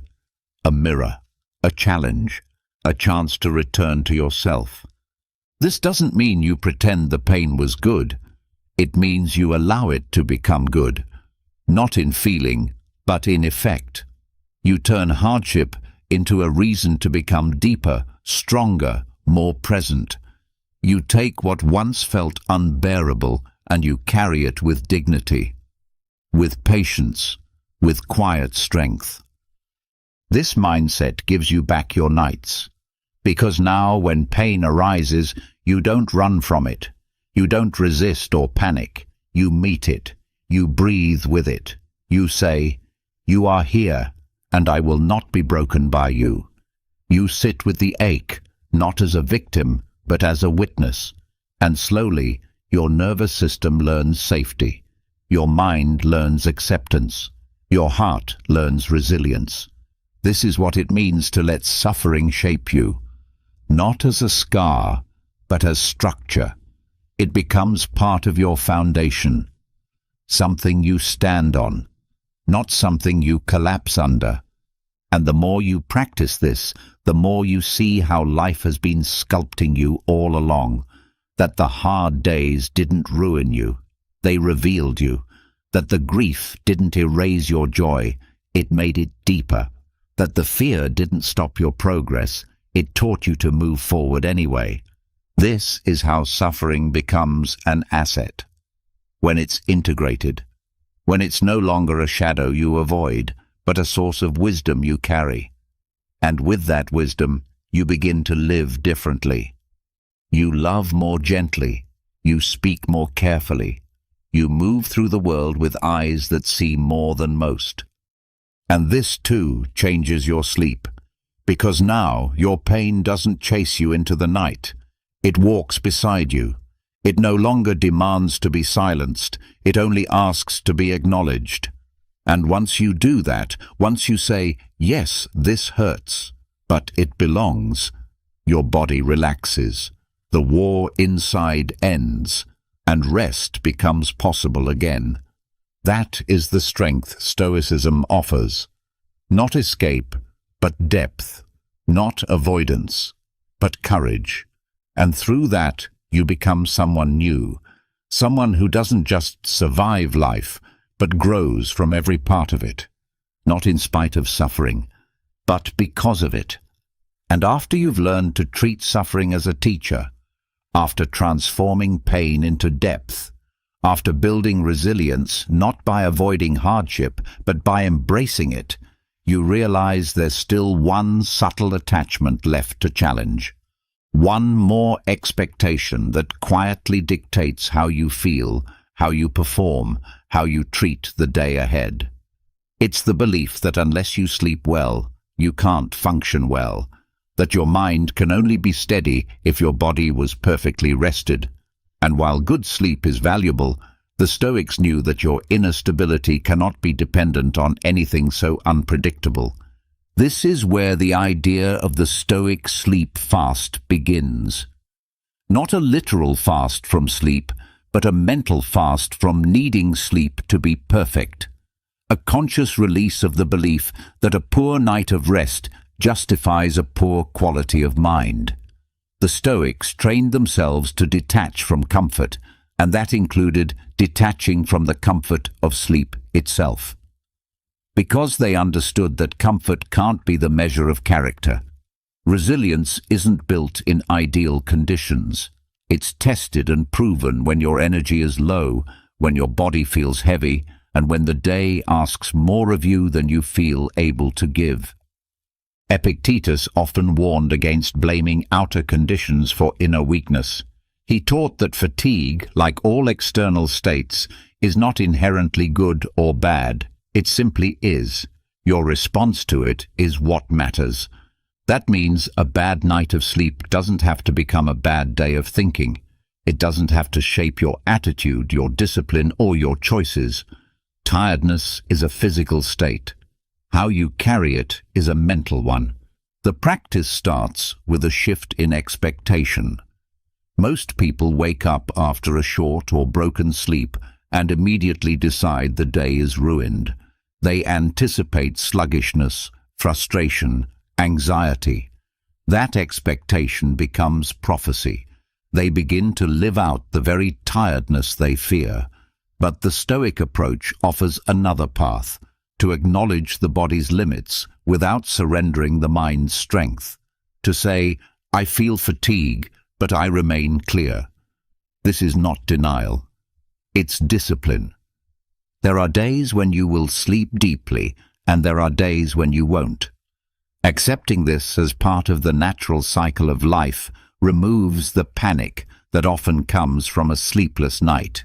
Instead of reacting with stress, you respond with calm. You remind yourself, I have been tired before. I have endured worse. Today will not define me. I define how I meet today. This mindset protects your peace. It prevents you from turning a biological fluctuation into a psychological collapse. When you let go of the need for perfect sleep, your nervous system relaxes. You're no longer measuring your energy against an ideal. You begin to focus not on what you've lost, but on what remains. Your values, your will. your ability to stay composed. This practice also builds trust. You start to realize that your strength doesn't disappear with a restless night. You can still show up. You can still follow through. The fog may be there, but your direction remains. And every time you carry yourself with grace through low energy, you reinforce an identity not rooted in comfort, but in resilience. Stoics saw sleep not as something to worship, but as something to work with. Marcus Aurelius, despite often feeling unwell and exhausted, reminded himself that his body's fatigue was no reason to abandon his duty. He didn't bully himself into movement. He simply remembered that meaning wasn't tied to ease. And from that clarity, he acted, even when rest had failed him. This kind of thinking frees you from emotional dependency. You stop letting sleep quality decide your mood. You begin each day with a question, not a complaint. The question is simple: what matters today? And how can I give it my best, regardless of how I feel? That commitment becomes your anchor. It allows you to stay rooted even when your body feels untethered. You stop wasting energy resisting your condition, and instead you use what energy you have to serve what you value. This doesn't mean ignoring the need for rest. It means not needing rest to be easy in order to function. This mindset also creates emotional consistency. When you're no longer riding the wave of good or bad sleep, your mood stabilizes. You become less reactive, more grounded. You stop framing your day around how you feel and start framing it around who you want to be. Sleep, like weather, changes, and like the Stoics taught, it is foolish to build your peace on anything that shifts beyond your control. But what doesn't shift is your ability to show up with clarity, even through the fog. What doesn't shift is your willingness to bring your attention to the present moment, no matter how it arrives. The Stoic sleep fast also teaches you how to listen to your body without obeying every complaint. Fatigue might be present, but that doesn't mean your actions must collapse around it. You can rest when rest is needed, but you can also move forward when meaning calls. You learn to discern between real exhaustion and psychological resistance. This balance is key. You begin to respect rest, but you stop worshipping it. You appreciate sleep, but you don't demand it. You use what you're given each night and make the most of it each day. That is strength, not denial, not force, but calm adaptation. You also stop using tiredness as an excuse for unkindness. You stop snapping at others because you didn't sleep well. You stop abandoning your discipline because your body feels off. The Stoic chooses behavior based on principles, not on fluctuating states. And that choice, repeated, creates consistency. It builds trust in yourself, and others begin to trust you more too. This trust is built in small moments. When you take one deep breath instead of complaining, when you stay calm in traffic instead of blaming your bad night, when you speak kindly despite your tension. Each choice, small as it is, becomes proof that you are not your condition. This also shifts how you talk to yourself. You stop saying, "I can't do this today, I'm too tired." You start saying, "I feel tired, but I'll take one step, then another." You stop making fatigue your identity and start making discipline your response. Over time, that builds a kind of confidence that doesn't depend on how well you slept, but on how well you respond. Even your rest improves when your mind stops obsessing over it. When you stop fearing poor sleep, your anxiety fades. The pressure lifts.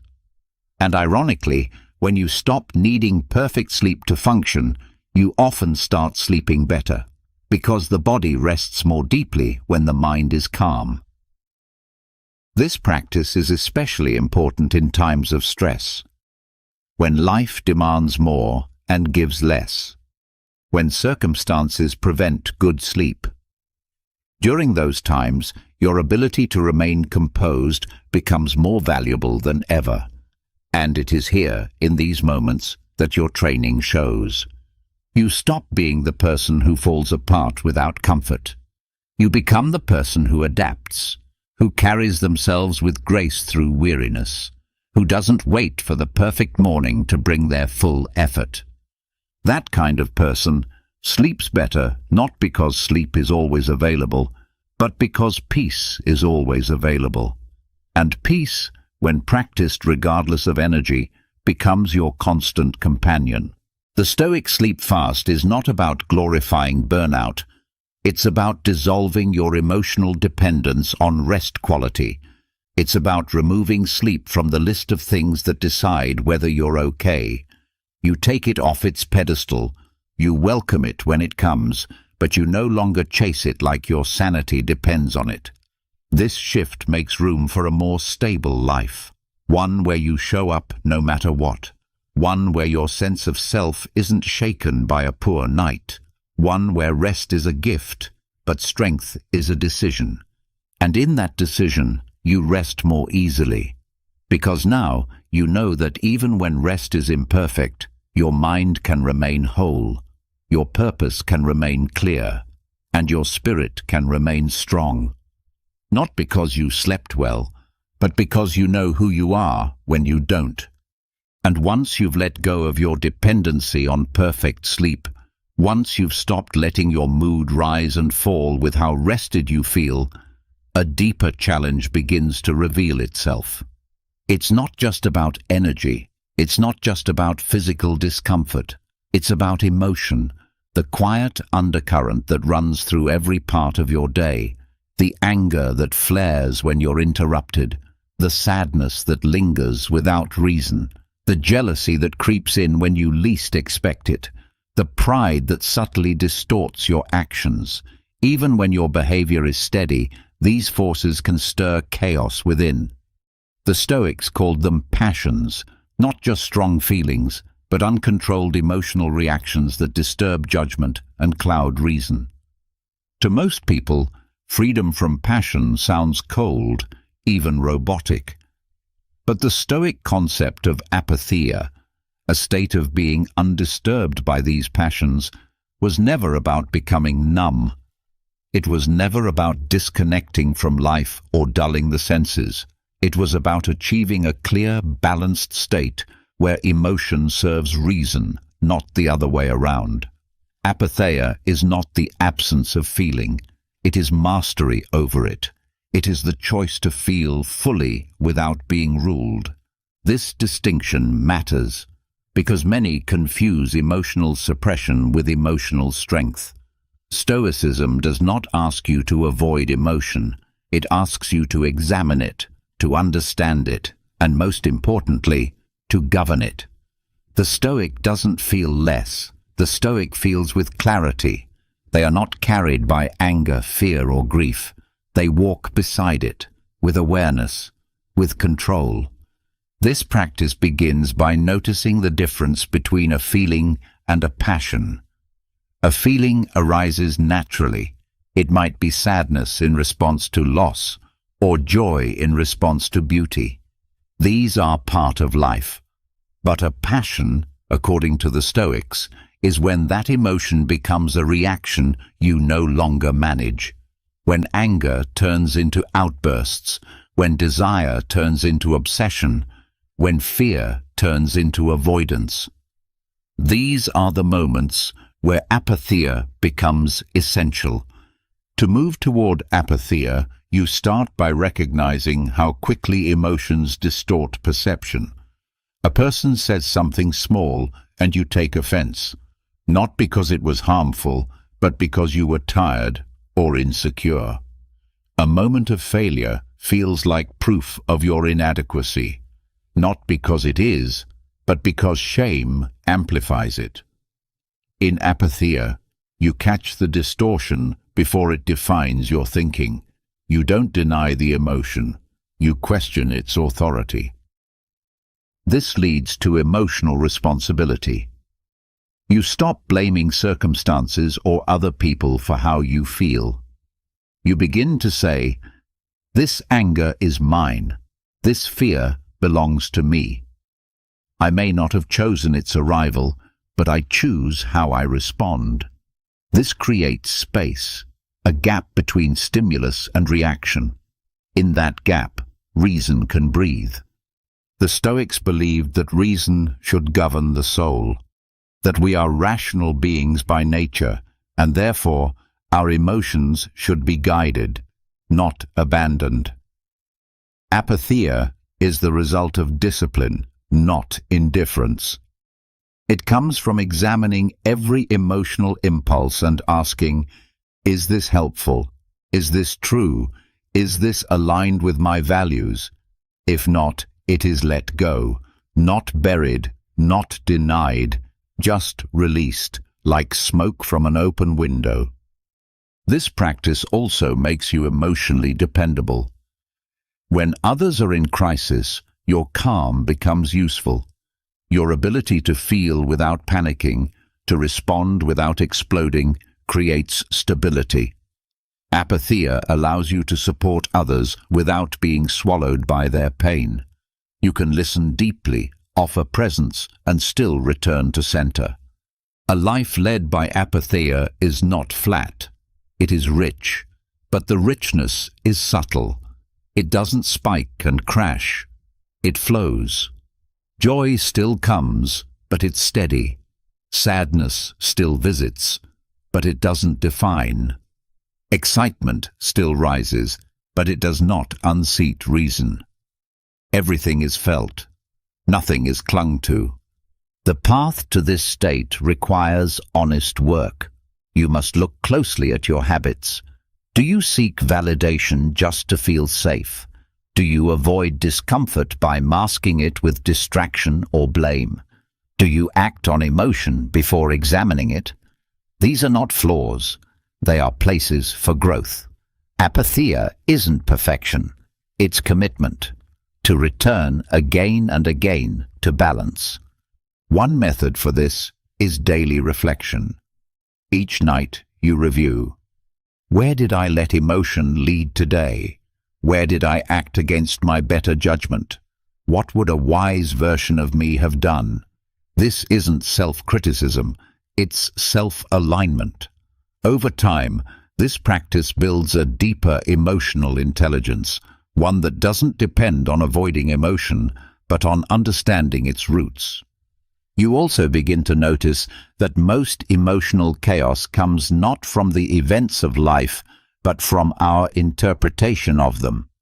Someone cuts you off in traffic. The act is neutral, but the meaning you assign, "they disrespected me," creates the emotion. In apatheia, you begin to strip events of unnecessary meaning. You start saying, "This happened. Now, what is the best response?" This doesn't make you passive, it makes you strategic. You act based on what supports your principles, not based on what soothes your pride. You choose calm, not because you're afraid to speak, but because you know when silence is strength. Apatheia also creates internal space. Without passions running wild, your mind becomes clearer. Thoughts settle, priorities sharpen. You no longer waste energy chasing emotional highs or running from emotional lows.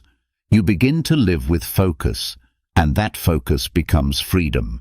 Even in relationships, this practice is powerful. You stop demanding others make you feel a certain way. You no longer give your emotional state to their behavior. You care deeply, but you no longer make your peace their responsibility. This removes pressure from both sides. It allows for real connection, grounded in truth rather than emotional volatility. When practiced consistently, apatheia becomes second nature. You still feel anger, but you respond with justice. You still feel fear, but you move with courage. You still feel sadness, but you act with grace. Emotion becomes part of your humanity, not your master. This leads to a deeper kind of peace, not the fragile peace of a good day, but the durable peace of a steady soul, the kind that can stand in the middle of noise and stay calm, the kind that can grieve without crumbling, the kind that can love without losing itself. This is not a destination, it's a discipline, a lifelong effort to live in harmony with your higher nature, to stop being dragged by your emotions and start being guided by your values. It's not about never feeling, it's about never being ruled. And in that freedom, rest becomes easier. Your mind stops spinning stories driven by passion. You no longer replay the insult. You no longer dwell on the fear. You no longer cling to the hope that someone else will change. You breathe. You release. You return to stillness.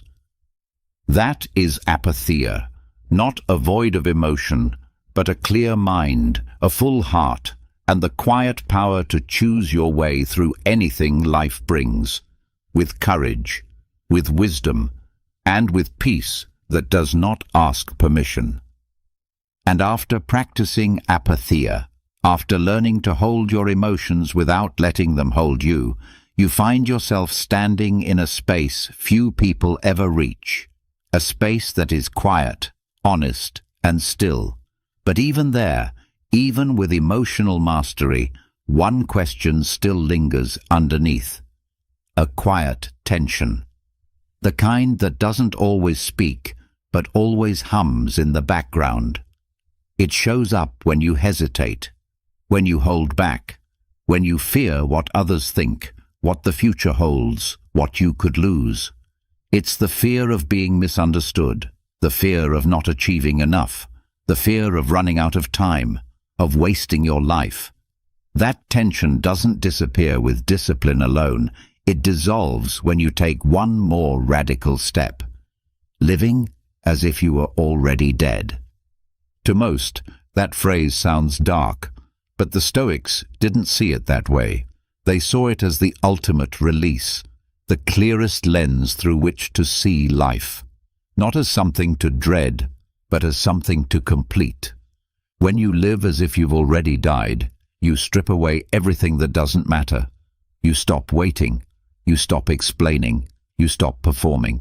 What's left is the essential, how you act, what you stand for, how you spend your limited breath.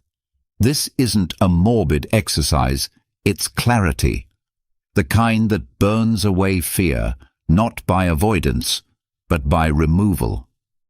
Because if you've already died, in thought, then what do you still fear? Not failure, not embarrassment, not rejection. You've already faced the final loss. What's left is freedom. When you think this way, judgment stops having power. You don't waste energy trying to impress. You don't change your behavior based on opinions that won't follow you to the grave. You speak more directly. You act more honestly. Because the show ends, and once it does, no one's praise can follow you. No one's ridicule matters. Death wipes the slate, and knowing that now makes your decisions cleaner, sharper, less polluted. This mindset isn't reckless. It's focused. It's not careless, but careful in the right way. Careful with your time, careful with your attention, careful with your actions, because everything you do might be your last. And that's not meant to create panic. It creates presence. Marcus Aurelius reminded himself daily that he was dying, not to depress himself, but to focus his will. When he sat at the end of a long day, he didn't ask if it was easy. He asked if it was worthy, if he had acted in line with nature, if he had used his time, if he had spoken truthfully. If today were his last, would he be proud? This thinking reshapes your priorities. You stop chasing things that don't matter. You stop spending hours proving something to people who don't know you. You stop rehearsing every possible outcome before taking action. You realize that hesitation is a thief. It steals your life slowly, one unspoken word, one abandoned effort at a time. And so, you begin to speak sooner. You write the letter. You say what needs to be said. You stop waiting for the perfect moment. Because now you understand, the perfect moment is gone the second you wait for it. All you ever had was now. And now doesn't repeat itself. Living as if already dead also cuts through status. It removes the illusion that titles, money, or popularity will protect you from the end. The grave accepts all the same. So why trade your integrity for something you can't take with you? Why shape your life around being remembered instead of being present? This practice shifts how you measure a day. Instead of asking, was it fun, or did I win, you ask, was I true to what I value? Because when time is short, clarity matters more than comfort. You don't need ease, you need direction. And nothing sharpens direction more than remembering that you don't have forever. It also helps you let go of grudges, of stress, of minor complaints. When you think from the end, you realize how small most things are. The person who interrupted you, they'll be gone too. That embarrassing mistake, forgotten by tomorrow. That bad mood, temporary. The only thing you leave behind is how you lived through it. Whether you met it with grace or resentment, whether you held your values or dropped them. This way of thinking doesn't mean you ignore responsibility. It means you live with urgency. Not panic, purpose.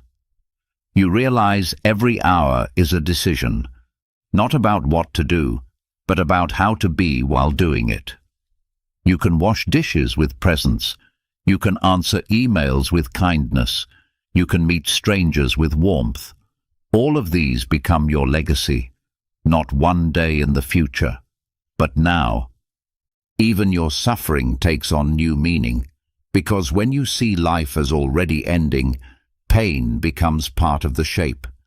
You no longer ask, why me? You ask, how will I carry this? Not because you enjoy it, but because it's part of your limited script. And how you respond to your pain, that becomes part of the story you leave behind. Fear of loss also shrinks. You begin to understand that you cannot truly lose what was never promised. Every connection, every possession, every breath, none of it was owed to you. So when you live as if already dead, you treat everything as a gift. And gifts are meant to be appreciated, not clung to. Even sleep changes under this perspective, because when you lie down at night, it becomes an act of release.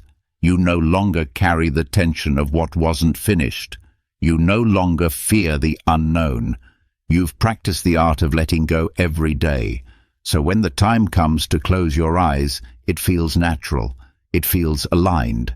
Not because everything is done, but because you used your time with intention. This is not a life of pressure. It's a life of presence, where you don't postpone what matters, where you stop asking permission to be yourself, where you stop building your identity on things that fade, and instead you build it on choice, on clarity, on courage. You walk lighter, you speak braver, you love fuller, not because you know how long you have, but because you've stopped needing to know. You've stopped using time as a reason to wait. You've started using time as the reason to begin. Living as if already dead removes the layers that separate you from truth. It breaks the habits of delay, the fear of looking foolish, the obsession with outcome. You begin to live as if there is nothing left to protect. Because there isn't. Not in the way we think. Everything we think we're guarding is already on borrowed time. This mindset also dissolves comparison. What does it matter if someone is ahead of you, richer than you, more recognized? Their finish line is the same. Your value isn't in competing, it's in how deeply you show up, how well you've used your time, how aligned you are with what matters when everything else falls away. The Stoics weren't teaching death worship.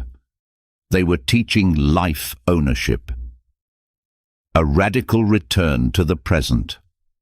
A call to cut the noise and pay attention to what's actually in front of you. Because when you start living as if nothing is guaranteed, you start loving without reservation. You start working without needing applause.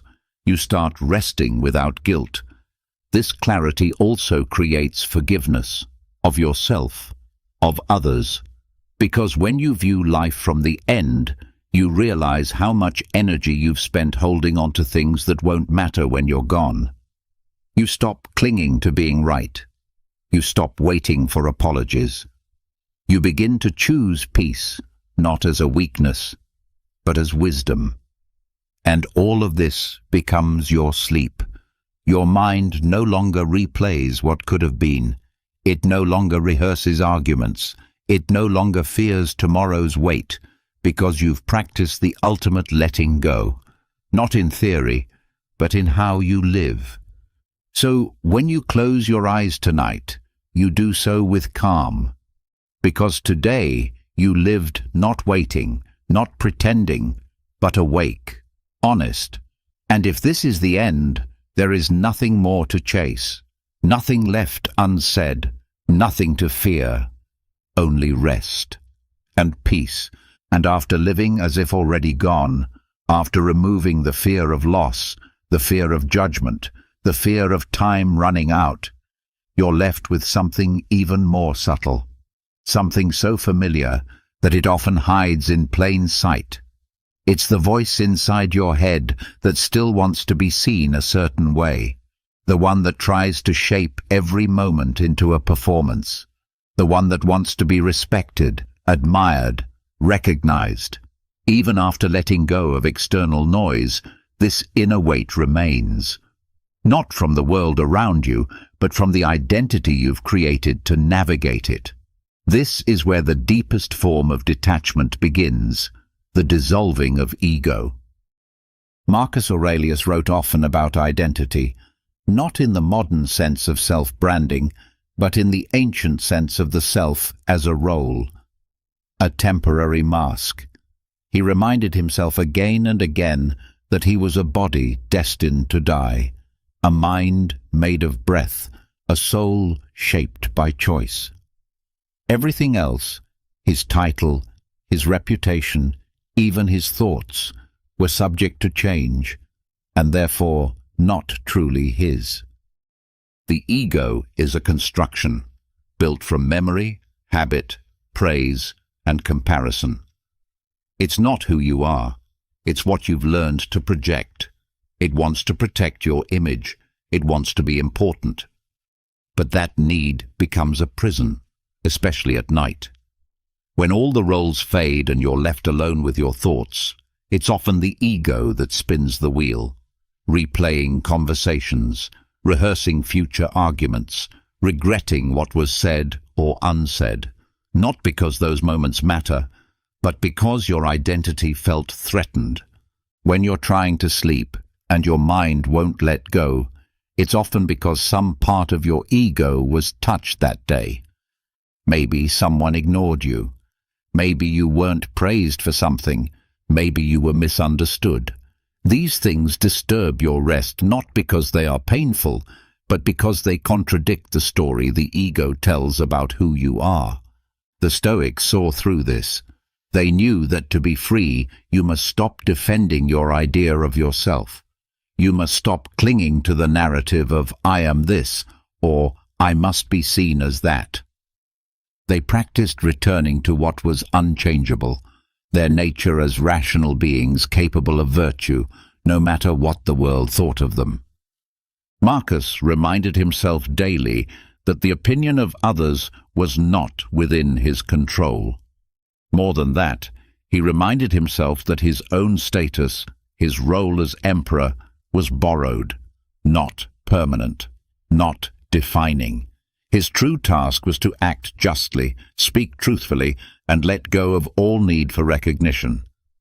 That practice releases pressure. It allows the mind to quiet, because now you're no longer trying to prove something every waking hour. You stop needing to be right all the time. You stop needing to be seen in a particular way. You begin to act because it is right, not because it will reinforce your image. This shift opens the door to sleep in a powerful way, because once the ego softens, the internal noise fades. There's no more need to keep the day alive in your mind, no need to perfect your past, no need to plan your future to maintain your sense of importance. You can finally let go, fully. When you dissolve the ego, you stop treating every event as a personal attack or reward. The comment wasn't about you. The praise didn't define you. The silence wasn't rejection. It was just life, unfolding according to causes far beyond your control. This realization doesn't numb you, it frees you, because now the weight of self-image doesn't rest on your chest when you lie down, and it changes how you talk to yourself. You no longer scold the self for not meeting a false standard. You speak with more honesty, more gentleness. You stop needing to inflate your worth or hide your flaws. You see that most of the mental spinning is rooted in identity preservation. When you stop needing to preserve an identity, you gain energy. You return to presence. This presence becomes your rest. You no longer lie in bed sorting through the pieces of who you think you should be. You no longer replay the scene where you didn't look strong or smart or impressive. You don't chase validation in your mind. You let yourself be enough without it. Dissolving ego also deepens your relationships. You start listening more because you're no longer waiting to be heard. You give without needing to be thanked. You help without attaching your worth to the outcome. And this way of living carries into the night. You sleep better because your heart is lighter, because your day wasn't spent managing perception. It was spent living with sincerity. This doesn't mean you forget who you are. It means you remember what you are beneath the stories. A human being, like all others, shaped by time, experience, and chance. It means you remember that self-worth is not performance-based, that what matters is not how you are seen, but how you are guided by truth. Marcus Aurelius wrote that the opinion of others only matters if you've made your peace depend on it. That includes your own opinion of yourself too. If you spend the night evaluating your own worth, your sleep becomes hostage to a false standard. But if you see clearly that identity is fluid, that it's not your soul but your costume, you stop needing to keep it polished all the time. You begin to wake up with less pressure. You no longer need the day to validate your existence. You move through it as a steward of your actions, not as a curator of your reputation. You say what needs to be said.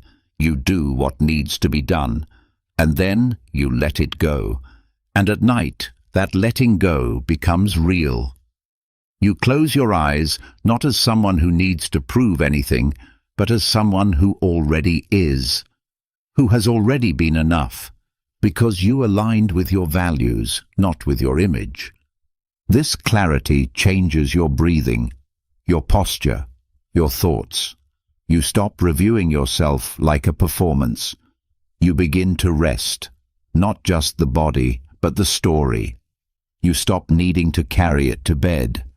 Dissolving the ego is the deepest silence. It's the space beyond fear, beyond reputation, beyond competition. It's where you return to being, not doing, not becoming, just being. And from there, rest is no longer a battle. It is the natural result of no longer holding the mask, no longer defending the self-image that crumbles under pressure. You release it gently, and what remains is calm. A calm not built on perfection, but on truth. And once you begin dissolving the ego, once you stop needing to replay who you are, what others think, or how you're perceived, you begin to notice just how much mental space that identity used to take up. You feel lighter. But even then, there's something else that tries to pull you back in, not because it's loud, but because it's familiar. It doesn't come from the need to be seen.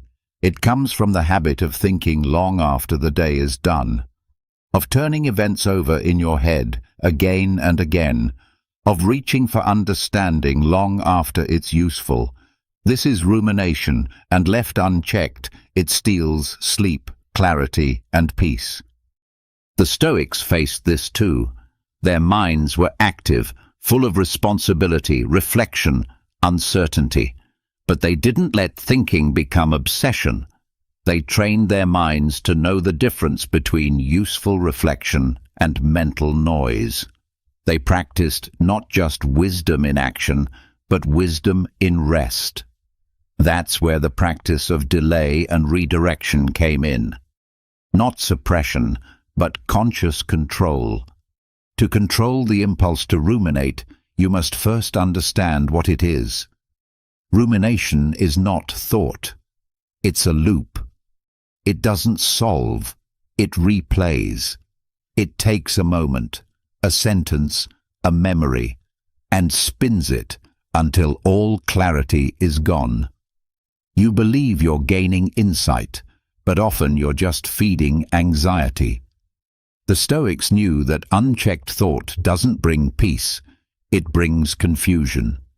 So they started with a simple principle: don't engage without reason. Not every thought deserves your attention. Not every mental prompt needs to be explored. If something arises that you cannot act on, solve, or clarify, it is not a thought to follow. It is a thought to release. This starts with awareness. You lie in bed and a thought returns, something from the past, a worry about tomorrow. Instead of diving into it, you pause. You ask, is this useful? Can I do something about it right now? If not, you apply delay. You say, I will think about this tomorrow when I can act. For now, it stays where it is. Delay creates space. Space breaks cycles. The Stoics understood that action is tied to time. If you cannot act in the present, then obsessing now is wasted energy. It steals rest without producing wisdom. So they taught the mind to wait, to save analysis for daylight, to allow the night to be what it's meant to be, recovery. Redirection is the next tool. Once you delay a thought, you don't leave a vacuum. You guide your mind elsewhere, not to distraction, but to something stable. Breath, gratitude, observation. You might recall something simple, a moment of calm from earlier, or focus on the feel of your breath moving in and out, not to escape your thoughts, but to anchor your attention. Rumination feeds on drift. Presence ends its fuel. Marcus Aurelius would write that the soul becomes dyed with the color of its thoughts. That means you choose what colors you allow at night. Rumination often comes from a desire to feel in control, but it backfires. The more you ruminate, the less control you feel. The Stoic approach is to replace control-seeking with clarity-seeking, and clarity rarely comes from spinning. You learn to accept what's unresolved, to sit in uncertainty without needing to analyze it into submission. That acceptance is not weakness, it's recognition that not everything needs to be solved before you sleep, that tomorrow will offer its own space for judgment, that your mind is not meant to run 24 hours a day. This doesn't mean thoughts won't return. They will. But you practice responding instead of reacting. A thought arrives, and instead of feeding it, you notice it, label it, and return to the present. That habit becomes a skill. Over time, your nervous system begins to associate rest with safety, not stimulation. Your brain stops seeing silence as a problem to fill. Even important thoughts can wait. The Stoics didn't fear forgetting, they feared wasting time on the wrong thing. So if something matters, write it down. Remove it from your mind's holding pattern. That small act of release is powerful. It signals closure. You're not suppressing the thought. You're choosing not to carry it. Ruminating also often disguises itself as responsibility. You tell yourself you should be thinking it through, that it shows care, diligence, preparation. But the Stoics would challenge that. Is looping over a mistake the same as learning from it? Is worrying about tomorrow the same as preparing for it? No, they're different, and the difference is intention. Stoic thinking is purposeful. It asks, is this thought aligned with my values? Is it under my control? If not, it doesn't get a seat at the table. You begin to treat your attention as sacred. Not everything gets access. You also learn to work with the body. Because the mind doesn't ruminate in isolation. It rides on tension. A clenched jaw, a shallow breath, a tightened stomach.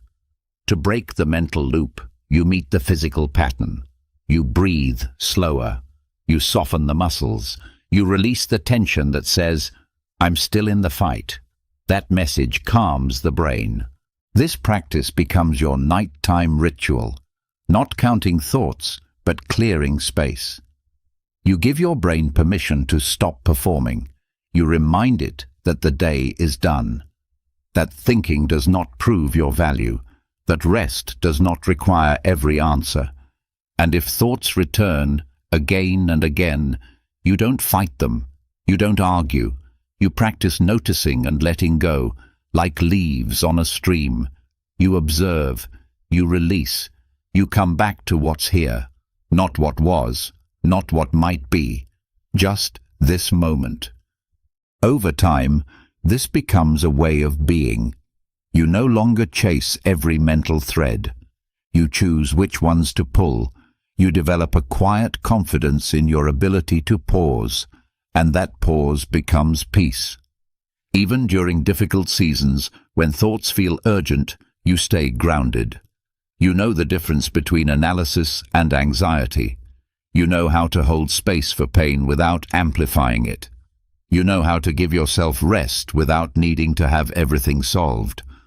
This is what Stoic detachment teaches, that thought is a tool, not a master, that peace comes not from solving more, but from choosing what's worth solving, that rest is not the result of exhaustion, it's the result of surrender.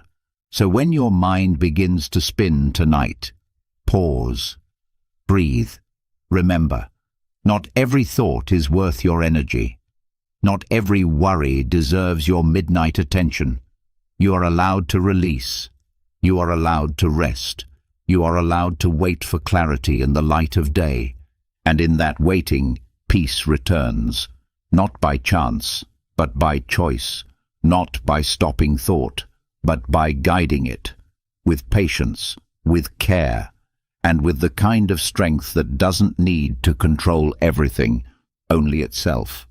And after learning to interrupt rumination, after choosing to guide your thoughts instead of being pulled by them, you start to realize what drives much of that internal restlessness in the first place. It isn't always the memory itself or the specific fear. It's the pressure of time, the belief that you are behind, that you need to catch up, that something must happen soon or it's too late. This quiet anxiety runs beneath almost every thought loop, a subtle ticking, a constant reminder that life is moving and you are not moving fast enough. This is the tyranny of time, and unless it is faced directly, it rules the mind and poisons your sleep. The Stoics knew this well. They wrote about death, not to be morbid, but to remind themselves how short and unpredictable life is. But they also warned against living in the future, not because planning is wrong, but because obsession with what has not yet arrived robs you of the one thing you ever actually possess, the present. When your mind is tied to future timelines, it becomes tense. It wants to force outcomes. It starts chasing a moving goalpost, and every day feels insufficient. This fear grows quietly. It might appear as pressure to succeed by a certain age, to fix a relationship before it's too late, to achieve something grand so your time here is justified. These thoughts don't feel like choices. They feel like facts. But the Stoics challenge that story. They ask, who defined the timeline you're following? Where did the deadline come from? And what if you stepped off it entirely? Peace begins when you stop measuring yourself against imagined clocks. When you stop believing that life owes you something at a specific pace. Time is not your enemy. Your expectation of how it should unfold is. The Stoics called for presence not because they lacked ambition, but because they knew that the future is never in your hands. Only your attention is. When you try to sleep, but your mind won't stop racing, it's often because it's racing into a tomorrow that hasn't come. What if I don't finish in time? What if they don't change? What if I miss my chance? These questions are built on imagined futures. They're filled with variables you can't touch, and the Stoic response is simple. Focus only on what you can influence right now. That focus is power. It doesn't ignore the future. It simply refuses to live there. You plan for it, yes, but you don't live in it. You don't rehearse every possibility like your life depends on it. You don't tie your peace to events that haven't happened, because peace built on prediction is fragile. The moment the future shifts, your mind collapses. So instead, you root yourself in the now. Not in a vague way, but deliberately. You feel your breath. You check your posture. You notice your senses. And then you choose your thoughts like you would choose words in a letter, carefully, with clarity, without rush. That act grounds you. It removes the need to race time. This practice is subtle. It begins with awareness. You notice when your thoughts slip into the future, not in hope, but in tension. You catch the script that says, if I'm not there yet, I'm failing. And you answer with presence. You say, what can I do with this moment, this breath, this hour? And then you do that, fully. Marcus Aurelius wrote that the present moment is all you can ever lose, that everything else is either memory or imagination. This means that clinging to the future is not just unhelpful, it's self-inflicted loss. You are abandoning what is real in exchange for what is uncertain. And sleep, which requires surrender, becomes impossible when your mind refuses to return home. This is where Stoic detachment from time begins. It doesn't reject movement or goals. It simply detaches your identity from progress. It allows you to act without needing immediate reward, to work without needing a rival, to love without needing a guaranteed tomorrow. That kind of thinking creates space in the mind. You stop hurrying every thought. You stop rushing every conversation.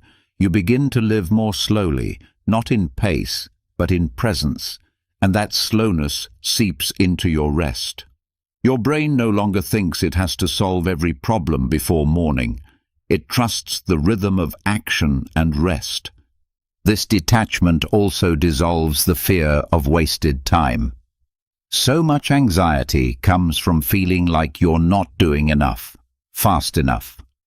But the Stoics would remind you, Time is not wasted when you are aligned, even if the progress is invisible, even if the change is internal. The question is not, how much did I achieve today? The question is, was I awake while living it? And that is something you can control. Every day, you can choose how you respond, how you speak, how you hold your integrity.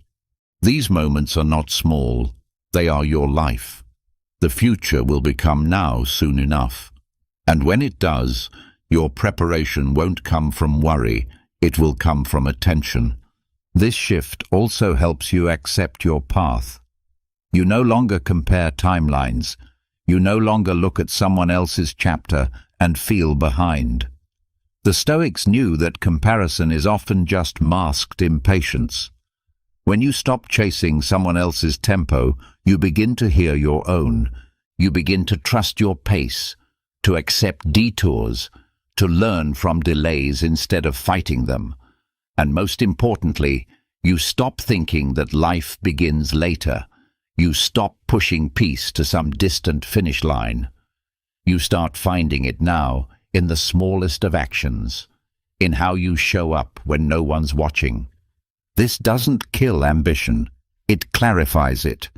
You start working for meaning, not for timelines. You set goals not to prove yourself, but to refine yourself, to grow without the constant fear of being too late. Because the only thing truly late is the life not lived fully in the moment it was given. This clarity changes how you prepare for sleep. You no longer feel behind when the day ends. You don't judge yourself by a checklist of future milestones. You begin to ask a simpler question. Was I present today? If yes, then the day was enough, even with flaws, even with silence, even with pause. This practice also protects your peace during transition. Whether you're starting something new, ending something old, or simply waiting, you stop needing certainty to feel calm. You stop using time as a weapon against yourself. You use it as a teacher, one that moves whether you chase it or not. And at night, when the lights dim and the mind wants to rush forward again, you pause, you breathe, you say, there is nothing to catch tonight. There is only now. You release the false urgency. You return to the moment that's still here, the only one that has ever asked for your full attention.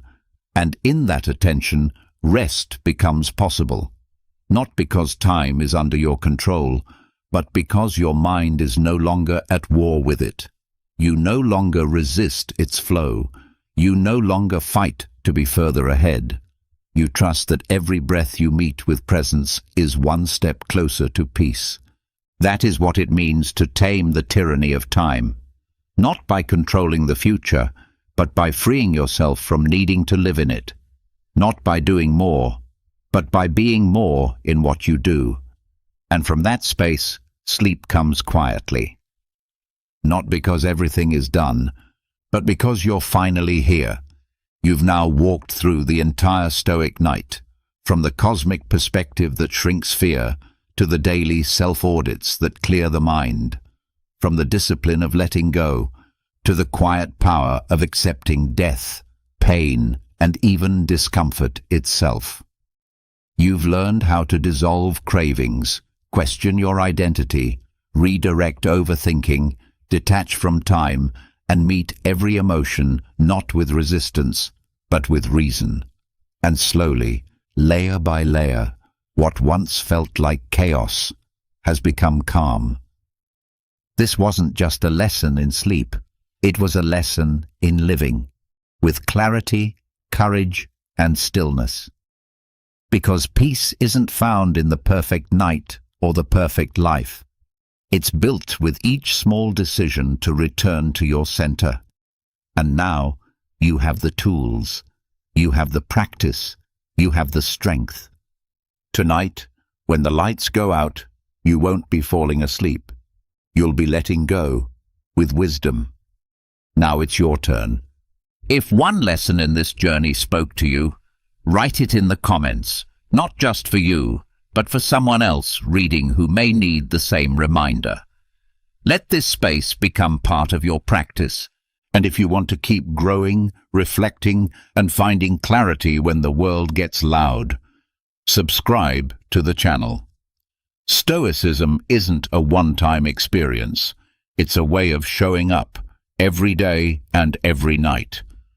Thank you for walking this path. Rest well and live deeply.